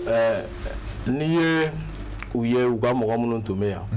anya ye ou ye kuma ta munun tokola ou na gilet jaune tokola on nous ga nyemo chama me contacter là olu de y'a fɔ an ɲɛna ko dɔw ko ils sont disponibles kana peuple africain sinon peuple malien soutenir ni wulikajɔ in na donc o de kɛra an ka hakilina ye an tɛ peuple contre la mais il est important an ka fɛn dɔ de fɔ exploitation min bɛ ka na an kan Modibo Keita ka taa na France tun bɛ yan ambassade de France tun bɛ yan nka ni doni bonyana cogo cogo i b'i bolo don yɔrɔ dɔ de fɔlɔ kɔrɔ comme je l'ai dit exploitation man kan France bɛ ka jɔnya juru b'anw kana yɛrɛ de quoi colonisation cogoya de falenna mais halisa an minɛlen don quoi o de y'a to an minɛlen don au point que halisa hakiliw bɛ bolo la quoi nka doni mana bonya cogo cogo i b'i bolo don a yɔrɔ dɔ de kɔrɔ quoi bi an bɛ k'an bolo don yɔrɔ min kɔnɔ o ye fɔlɔ maliyɛn fagali ka jɔ le premier droit de l'homme c'est le droit à la vie ni be ka balo cogo ɲuman o kɛlɛ tɔw ye secondaire olu bɛ tugu la de quoi bi maliyɛnw ka se ka balo an b'o kɛlɛ de la n'o sera ka sabati min ye kanko ye min ye économie ko ye min ye culture ko ye fan bɛɛ fɛ da bɛ maga olu la nka an kɔni ka sɔn kelen ma fɔ an ka bɔ bolokɔnɔmɔgɔya la an ka wulikajɔ bɛ tali ko de kan quoi donc nous voulons vraiment être souverains mais Ben kuma dɔ bɛ yen i se ka wuli n'an bɛ ɲininka o la n'an bɛ sɔrɔ ka kuma fɛ mais kuma yɔrɔ min ye o ko Ben i bɛ CNT kɔnɔ maintenant k'i to CNT kɔnɔ k'i ye déclaration dɔ kɛ k'a jira k'a fɔ ko i bɛna prix mun sɔrɔ ou bien salaire do wa k'i b'o di victime ninnu ma maintenant bon ko CNT fana kɔnɔ o ni ɲɛmɔgɔ ninnu ko a tɛ kan c'est que vous êtes en désaccord il y a fama parce que olu ma jɛ n'i ka bɔli ye mais bon yala ni kuma ninnu bɛɛ la est-ce que yala tiɲɛ don ne ye CNT ka tribune ne n bolo ka taa bugun dɔ n bolo Mali maracogo juguya ka se k'o kɛlɛ à travers le contrôle de l'action gouvernementale n bolo ka bingali min bɛ ka kɛ Mali kan ka se k'o kɛlɛ à travers le vote des lois an bɛna sariya minnu ta ka se ka Mali bɔ jɔnya juru kɔnɔ ni janfa gafe minnu talen don k'a daminɛ accord d'Alger la accord de défense ka na bin Mali kan ka Mali firi mais ne ma ka CNT la fɛn ɲini na ne taara yen pour que n bɛ kɛlɛ min na bɔlɔn kɔnɔ au niveau institutionnel k'a porter ka bɔ a porter et dɔw y'a kɛ ne ɲɛ Oumar docteur Oumar Mariko député Moussa Diarra commune Kati la député kɔrɔ donc o fana y'a kɛlɛ kɛ ne ɲɛ pour nous CNT ɲɛmɔgɔ ka position ye nin ye olu bɛ fɛ u ni Faransi k'a kɛ ɲɔgɔn bolo olu ko ni Faransi ni Mali de bɛ ɲɔgɔn bolo Mali bɛ bɔ bolo la anw ko ni Faransi ni Mali bɔra ɲɔgɔn bolo de Mali bɛ bɔ bolo la bon ne ma fɛngɛ y'o la mais liberté d'expression assemblée de ka ɲi ka ko o taamasiyɛn ye quoi parce que c'est la représentation du peuple donc mɔgɔw bɛ taa kuma yen mais yen Faransi député bɛ ka Faransi ministre interpellé kuma min na ni anw ka député so yɛrɛ min bɛ o nɔ la camancɛ fanga kɔnɔ n'o ye CNT n'o yɛrɛ ɲɛmɔgɔ bɔra ka sɛbɛn kɛ ko kuma kana kɛ député bulon kɔnɔ donc ça veut dire que olu yɛrɛ ma démocratie min n'u bɛ ka bɛɛya min fɔ u bɛ ka tila tugun k'u sen n'aw kan min ye n jɛra n ka musaka kɔ n bɛ na o démission kuma tɛ yen sisan démission kuma tɛ yen sisan min kuma bɛ yen o de ye an ka to institution kɔnɔ parce que o de tun étiquette tun ka di dɔw ye quoi k'an kɛ bɔlɔnkɔnɔmɔgɔ dɔrɔn ye mais on est aussi dans l'institution donc Dieu merci an bɛ to yen ka jamanadenw ka kɛlɛ kɛ n ka musaka fɛn o fɛn bɛ na précision de taille ka bugunatigɛ bɔ ko la o ye min ye sɔrɔ fɛn o fɛn bɛ kɛ assemblée in kɔnɔ comme Oumar Mariko y'a kɛ Moussa Mara y'a kɛ Banazole Bourama Traoré y'a kɛ Hassan Sidibé y'a kɛ donc o siratigɛ fɛ k'o sara bɛɛ ta k'a di ani minnu tun bɛ IBK ko kɛlɛ la n'u lujurayara bi n'u tɛ se ka baara kɛ bololabaarakɛlaw dɔw bolo tigɛra dɔw sen tigɛra k'a di olu ma k'a bɛɛ fara ɲɔgɔn kan kunnafoni di jɛrɛ wele k'a di olu ma pour que u ka se k'u yɛrɛ musaka n'u bɛ se ka taa joli la abe mathématiquement min jolé no o kalo 1,500,000 mais prime wara be se ka soro donc c'est amo kelengele 1,500,000 par mois donc voilà abe prime o jolé voilà nto donc pour le moment parce que moi au fin madame ne mais na tera fin on fait ni me faut télé ni radio de là donc c'est un de mo ba me mali dem bebe ka chéri nyebe ka chéri ka fo antara exclusivement pour que kata mali de mena mata e feñi ni jamana be geleya kono jamana nyemoko ka en ka o misale di anyo e modibo kita la pour d'accord voilà Amirou Doumbia ok ne be ni faudron ka fo ko courage be mo je courage te ni jien ko ko yi soro ibi yere la yani ka mawara la je on be sera minka o yi ka an yere kun la je fo yani ni ya me be bianga on ne an yere dadu mo wa yelanga ni ya me a chena anyu wele on ne anga army chien ni ya me ni fin be kana on ne do anga yere clan anga army clan anga cling ata sera fait ame so ka avancer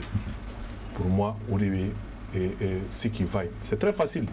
n'a fera mal on a l'habitude n'a fera ko à son yere qui yere son na je très souvent mo bu bulunya shi mo gara dem je pense que anga nga c'est ko corriger ka mimbe ango corriger nous on n'a jamais dit que français kanata aya faut tawati rival aman labe ambula ta wa ko ka se ko fo parce que na go français kanata abe fanga nyina ba te na français ne ma fu mu watawa ne mo fo wa na me ma fo mu watawa ma fo mo sanduru anga préparer na me fu kata sanduru kata o te tali foli wa maintenant ni fanga kodo c'est fa la jien kono bete sran français ya kuma la parti membe mali kono bi mu bora ka fo kanga bo sifa kono non be sira anta fo o fana chenga fo mo yele ma yo fo publiquement ka fo bena ala bo sifa la en frafin de anga janga nga souveraineté ni bename ka kuma mi fo o kuma o te passion ko kuma yo on m'a la jamana de ko ante ka fo kameka français la je koy ante bo français bolo kata ndi Russie ma on bolo na be bo français bolo domina ama njo an koro o de mali diay on peut au bara de là au courage de bana me continuer au bara fait maintenant mon be ka kidal ko kuma ani fon fo kidal parce que to ya fara kidal mais c'est le groupe armé on l'a en fara mais John font la fin ko instrumentaliser no mali on le faut la instrumentaliser bibi nana kuma wila te foko mara ni tra mo di fara lima John ma foko groupe armé ye mo fara donc au pays ka fo ala yere kunya anga nyogo mine folo anga chio fo nyogo yana anga nyogo glana se jugu ko kana wolo ama fo go jugu tana ko kan mo shimo fo ya mais anya fo de anga yere glan na ya yere glan ya ambe se ko kan jugu la ni kon bolo et puis ka fo ni me ka mbali au pays kuma wéré Paul Kagame au Rwanda il a pu se débarrasser avec Francis la tawati mina mais ouais soro il était déjà prêt mo be dien fa oro fait ou la bende fembe. Donc, en termes de Francis Katoya, Koudaï, mais Ambou la ta doni, Amalabe, pour que nous, Taram Moko Kanasuma, notre Niamo Kera Malikona, nous y a fort, Kangabo Framaliana, Kangabo Francis Fala Kata Framaliana, mais au Kala Kata Deliganga Sega, on a l'eau, ou Diamo Biou. Parce que là-bas, on m'a sabati, au Euro Kera, maintenant, on a corolé ou Euro Munke, on a non Yoronake, on a labe, n'a gros domina ou Kata. O te ka fo ku ka ta mawere ka nare nan ko domino ka ta o ko mali chedun jolembu 5 ans ou be se ka mali protéger ou be se ka barake bamba tu te se ka se mali la blin tu komina ambe barake nodi ama labe nodi donc ka fo ko ankumbe ibeka ka côté là an kunte ibeka ka côté là mali kelebe kunte ibeka la prévu ibeka tara problème biu donc moko sika moko shila gushi ka fo ko matan jo ni nyefe ka ibeka la bi i akilina kunye ko mali gelay ibeka ka ta moko wala akilina fele ko sika fo ko gelay be ka boto mina be boti ni kene mana ka dimunu ka kene mana ke ni sente ka dimunu ka sente ke mais nete mara kele chokola gushi ali moko munu be ka bokene maka fo buta france ni froidement ma de ka fo ko na bon parce que on boulot ne akilina c'est pas forcément o de tien o le ku take mais mo be sa wona min kan o te ka fo ko fo wada dun bele ni ka tableau dun do organiser do structurer do mais do fele be na kado le choko mina ka keti lu ka keti choko fele na c'est important Ismaël Malik Go parce que kunu era kuma ibega 2000 ibega kanu sisa ina yerba ya Malik Go d'accord ne donna ibega ko la kan to association min gono ne bo okuma de la no ambe foli kerengere ne di jamana kuntiki ko romando ala je bran bokar kete an bɛ dugawu kɛ ala k'an n'a kɛnɛya sini kɛnɛya ala k'o kalifa an ma tu sais jamana ko la ne b'o de fɔ hadamadenw ye kuma tɛ i bɛ se min na o yira ka sɔrɔ a bɛɛ ma kɛ ni kuma ye kɔ hakili ye dama dama de ye mais an ka jamana ala y'a garijɛgɛ hakili banabagatɔ de la ka caya donc jɔn de kan ka kɛ mɔgɔw ye bi minnu bɛna kɛ u fiɲɛminɛ berew ye o ye mɔgɔw ye ala ye garijɛgɛ di minnu ma ka kalan komi n balimakɛ bɔra k'a fɔ cogo min na kalan ye nɛn garijɛgɛ de a sirilen tɛ kodɔn na sinon maa kalannenw de taara kalan kɛ ka na anw ka jamana in ci 1960 à nos jours jamana in ma kalifa maa si ma diplôme tɛ min bolo kalan sira kan mais mun ɲɛnabɔra donc an ka kalanko kuma an k'o valise an k'o da kɛrɛfɛ an ka mɔgɔ gɛrɛgɛrɛw ɲini haminako bɛ maa minnu na ka ɲɛsin ni jamana in ma mɔgɔ minnu b'u yɛrɛ dɔn parce que mɔgɔninfin ka yɛrɛ dɔn de b'a to i bɛ mɔgɔ wɛrɛ dɔn ne bɛ fɛn dɔ fɔ hadamadenw ye gɛlɛya mana na i la nacogo o nacogo la ni e yɛrɛ sera ka wuli k'i jɔ n'i ka gɛlɛya ye i bɛ fura sɔrɔ a la parce que a donni kama i bɛna mɔgɔw sɔrɔ minnu bɛ sɔn k'i dɛmɛ k'i ka gɛlɛya bana furakɛ ka b'i da la mali la bi bi in na anw ma se ka courage de sɔrɔ ka ɲɛmɔgɔw sɔrɔ minnu bɛ se ka bɔ k'u jɔ ka tiɲɛ fɔ anw ye i mana ɲɛmɔgɔ ta a bɛ min fɔ télé la a n'a bɛ min fɔ kɛnɛma ni sini si tɛ kelen ye hadamadenw n'aw ma ɲugu ɲɔgɔn na hadamadenw n'aw ma ban fɛn na aw man ka fɛn min kɛ aw ka jamana tɛ taa yɔrɔ si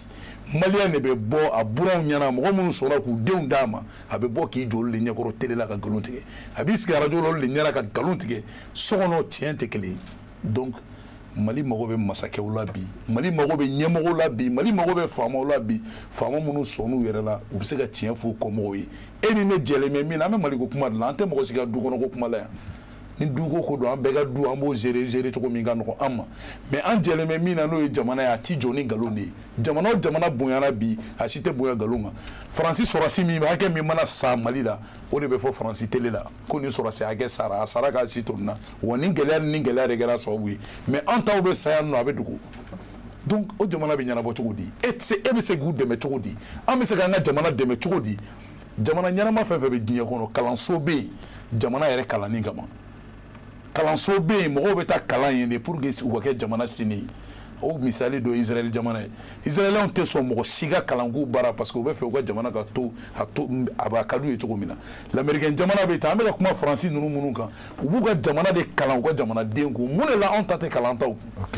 i bɛ se ka mɔgɔ walikan kalan mais walikan kalantɔ la e yɛrɛ ye min ye i b'o yɛrɛ walikan kɔnɔ mɔgɔ bɛ fɛn fila ta k'a fara ɲɔgɔn kan mais anw ka greffisage de ma se ka ɲa anw ma se k'an ta ninnu de kalanso anw yɛrɛ ye min ye an ɲinɛn'o kɔ an bolila k'an bɛ gun min na an ma gun o la an kɛra camancɛ mɔgɔ ye donc bi bi in na mali mago bɛ ɲɛmɔgɔw de la ɲɛmɔgɔ minnu bɛ se ka mali den yɛrɛ ye min ye k'o yira i komi sɔrɔ an y'i ka émission dɔ lamɛn mali yɛrɛ nana nacogoya minnu na tɔgɔw nana nacogoya minnu na ani baaraba minnu kɛra ka na n'a ye i komi an balimakɛ bɔra k'a fɔ cogo min na histoire kɛmɛ bɛ fɔ anw ɲɛna a bɛɛ galon hali mali ka yɛrɛma yɔrɔ le 22 septembre a y'a ɲɛɲini o date in yɛrɛ fana t'o ye o kumana an bɛ taa min ok d'accord donc tɛmɛ kan donc an bɛ sɔrɔ ka kuma kuncɛ halisa ala ka ŋaniya ɲuman k'an bɛɛ la ala ka an dusu faga ka objectivité la n'an ka se ka jamana in kɛlɛ kɛ ni hakilisigi ni basigi ye jamana in bɛ dingɛ dɔ kɔnɔ n balimakɛ je crois que dusu b'an bɛɛ kɔnɔ i b'a adressé jɔn la sisan n balimakɛ Ismaël Kulubali awɔ n terikɛ n kɔrɔkɛ mais pourtant a tun bɛ yɔrɔ kelen na waati dɔ kɛra o ye débat wɛrɛ an tɛ je crois que bi sujet ye kuma wɛrɛ bon n'an kan k'o débat fana kɛ je suis prêt pour le justifier sans problème ce que je veux dire jamana in kanu n'a dusu b'an bɛɛ kɔnɔ kɛlɛw taabolo de tɛ kelen depuis n sigira plateau in kan n bɛ ka essayer k'o fɔ yan'an ka bin tɔw la yan'an ka jigin tɔw la Faransi de y'an bali k'an ka armée développer pour être autonome k'a sɔrɔ kɛlɛ mana se an ma i b'a fɔ kɛlɛ man kan an kelen ka se ka kɛ Faransi de y'an bali k'a kɛ de 1960 à nos jours Faransi de y'an bali k'an ka armée professionnaliser Faransi de y'an bali ka écolisow jɔ ka kalanyɔrɔw jɔ minnu bɛ se k'an bɔ dingɛ kɔnɔ Faransi de y'an bali k'an fo bi encore 2021 pardon Bamako capitale du Mali hôpital ɲɛnɛma tɛ tɛmɛ 2-3 kan avec combien de millions d'habitants Faransi de y'an bali k'an jɔ ka Tomukɔrɔbugu k'an moderniser n'i bɛ tɛmɛ a kɛrɛfɛ bɛɛ bɛ hali basaw bɛ kogo ta ka don a kɔnɔna la ko camp militaire Faransi de y'an bali k'an ka policisow équiper Faransi de y'an bali ka anga industrie comme un père fondateur ou indépendance wagati we usine munu jo wala sa anga kor yelema we usine munu jo wala sa anga tulu bo wala sa anga matière première munu ma fait en transformer sur place France de en black usine feria France de en balika développement créer niveau bela en yere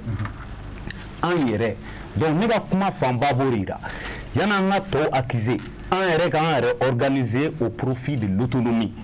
au profit de l'indépendance. En fait, nous attaquons parce que en dessous bolenu, où nous n'avons pas de manier. Mais en la baïba font balmaguer à photo. Nous taradomi en a fait abi en boulot au kan attaque parce que on y rebe segani kelenge. On n'en a no kungama on besegoke. Donc en tête de balaïba fort, on va donner l'impression de pour le français oui, de anti-français. Non, remettons-nous en cause. On n'est n'a pas mouillé. En malien on a remis en cause. On de qui barala. On de tigan si kan mirika jatemine ke diem fleni amba kono ambina kono chogodi alsa antigo fo 2012 kasaram binanga rébellion binanga beaucoup disent que c'était prévisible. Qu'est-ce qu'on a fait pour l'empêcher? En a sigi amerika sini ne laje wala sa ni kololo modèle kana bien kono mi singa proposition kaka kuma basino oye awo anga hakli ke clé wala sa kanga armée équipée awo anga hakli ke clé wala sa munu ma fait duna munu ma fait nous be oni tola nous be France tola ou kanata intervention ke yoro wore shila tuni ni mali sora su te nyogon krefe tiens dobe no oroni mo chamante ka fo tiens dumbe yene ni ame France ba akize kutra civil ou fraya ni ame dobe akize kutra bombardement ke yoro la ou manga ta rom c'est que on sora su te nyogon fait nous tara ou kelena alors que ou be jamana do de konna la ou quand ou soumis au jamana ou fanaka chara de konna la ou ni on de quand intervenir pour moi c'est ça les vraies questions en ansi angolu débattre intellectuellement en abo passion mais fait parce que on est tous sur ce plateau, on a des convictions, on ne peut pas aussi qu'à un niet ou faire le cas sur un tafo. Balmagero peut-être faut aller pour me m'a apprécié beaucoup pour ce qu'il est, pour ce qu'il pour lesquels il se bat pour le Mali. Je sais que c'est un homme de conviction. Mais avec moi, tout à l'heure là, c'est dans une phase transitoire. C'est un tété wasablo. Aw te député aw de kunu encore anno ko munu kumbe ko lu numera ko lu ga boy ko sigi to manye ko parce que numera aw elila dia donc aw te assemblée kono a te forme député il va faut cour constitutionnelle à la rappeler tchomi on peut pas cause de la c'est pour ça que des fois il faut qu'on soit cohérent dans ces pays. Il faut qu'on soit non c'est très important. Oui, voilà, ils n'ont pas dit qu'il est député. Non, j'en viens. Comment vous faites un habitat sensible donc ne pas faut bonya qu'on a la basque qu'on a la yalanga ces plateaux c'est un jeune frère en mignon bonya ko du ne va les bonya ben bonya mais je le dis sur ce plateau c'est pareil pour tout le monde. Jamana responsable les autorités de la transition anga bunya bouye ambu demain wala sa transition inka ke basigi konna la jamana ga élection croix organisée anga c'est une normalité kono mais en attendant je le dis nous tungo kunu ko wasablon konna fallait nos députés nommé on là ou ya que nous tra assemblée konna la kata jeni no o mo kele on tara do o konna la bi ou nommé nous veut faire fouiller ma ko député cour constitutionnel go député toué qu'on clarifie ce sont des conseillers anga bunya bouye ou va barata bolodo donc non, Ismaël, c'est très important. Voilà, donc on a Boya Bouye, on a Boya Bimbalmake, son courage, prévu, action, c'est salutaire. Nantes teni kololon nous qu'on a là, conseiller manouke, cadre manouke, militant manouke, député manouke, kadjega sarago, il va faire d'autres de la dans le passé, kadiko gagné si malien orauma, on a beau clivage qu'on a là, on a force, c'est une belle chose, il faut là. Mais il faut qu'on a là qu'à y rappeler qu'à faut à assemblée qu'on n'est pas des députés. Le cerveau, Adama Ndjara, allez comment en Bolukoro. Donc, quand moi fait qu'à Fulka Laban nous qu'à Damabe Fulka Laban qui est am s'il plaît. Deux gars Fulka Laban, nous c'est comment coucher. Voilà, donc mais m'baro gagnon befo. Qu'à faut peut-être que moro ni mo se ga ni sinon hagrita la wakati minango konye député ngo ambeka chamanche fanga wasablo au barake CNT qu'on c'est ce que j'ai dit qu'à barake on a l'organe législatif tout va vous encore on est venu Saria Kao Saria fallait mener on ne va pas donc j'ai tout ça voilà le nom importe vraiment député fort dana quoi mais il faut que malaba mi peuple malais anga ñogo mine quoi anga antige di ñogo ma ni wakati ngono jamana mago bala anka wajibiya jamana ñemogo ka ka ta jamana de on sakona sira fe wuli ga jo mi fleni ambulo démocratie kele to bébé dongo do be continuer al franci yurugu be abeke États-Unis abeke fambe olu be continuer nga mimbe pour que malien be balo anka antige di ñogo ma ambe ka fara ñogo ka anka wuli anka se ka kenema jugu daga jalam bala to be ñanya fa d'accord yani ndaga do kuma kan lawana non ne ma son kan da do franci ko kuma la parce que ne bolo ne ka situation ka bon français non OK alla une minute be dakuru e kele mamba fo français ko kuma o te ko fitine ne bolo ne ma deli ka nda do français ko kuma ka dogone bolo ko mais faut ko fo terge nyana ne manda do français ko kuma la ne go force étrangère fin fait on fait mo ko fin do famu ni shibe shiban an wolo do ni biche an be ka bolo fin do la sanga nga solo tununa donc hay ni français ni mo te ambi hay ni soro cité malla bi ni dans ce wala mo ti se ka malien fa ka kuba ke to to la quoi arama de nga so yere la iga ki yere fe foi te en boloni malite ne ma dore foi nga te mali ko kuma ka mali donc ye chew de chemunu tumbu yere fe muso de tuno muso munu bu yere fe muna bi en tegera yere la muna bi en jona an yere la donc au problème ka nga nyini ka combiner depuis comment damine depuis ne dona politique bara la domina phobie dore tene bolo note ni e soni yere la ibi se ka ko do ke ne sona yere la mi se ka ko do ke donc mali on ku yere fe mamunu be ka nani kuma wero yi ko an be ka jamana ko ke mi kabi ala ne da domina ne be fe mali de ka bonya mali on fa d'accord merci Amidou Doumbia ne be mi fo wole kan la da e ka si an jamana de ma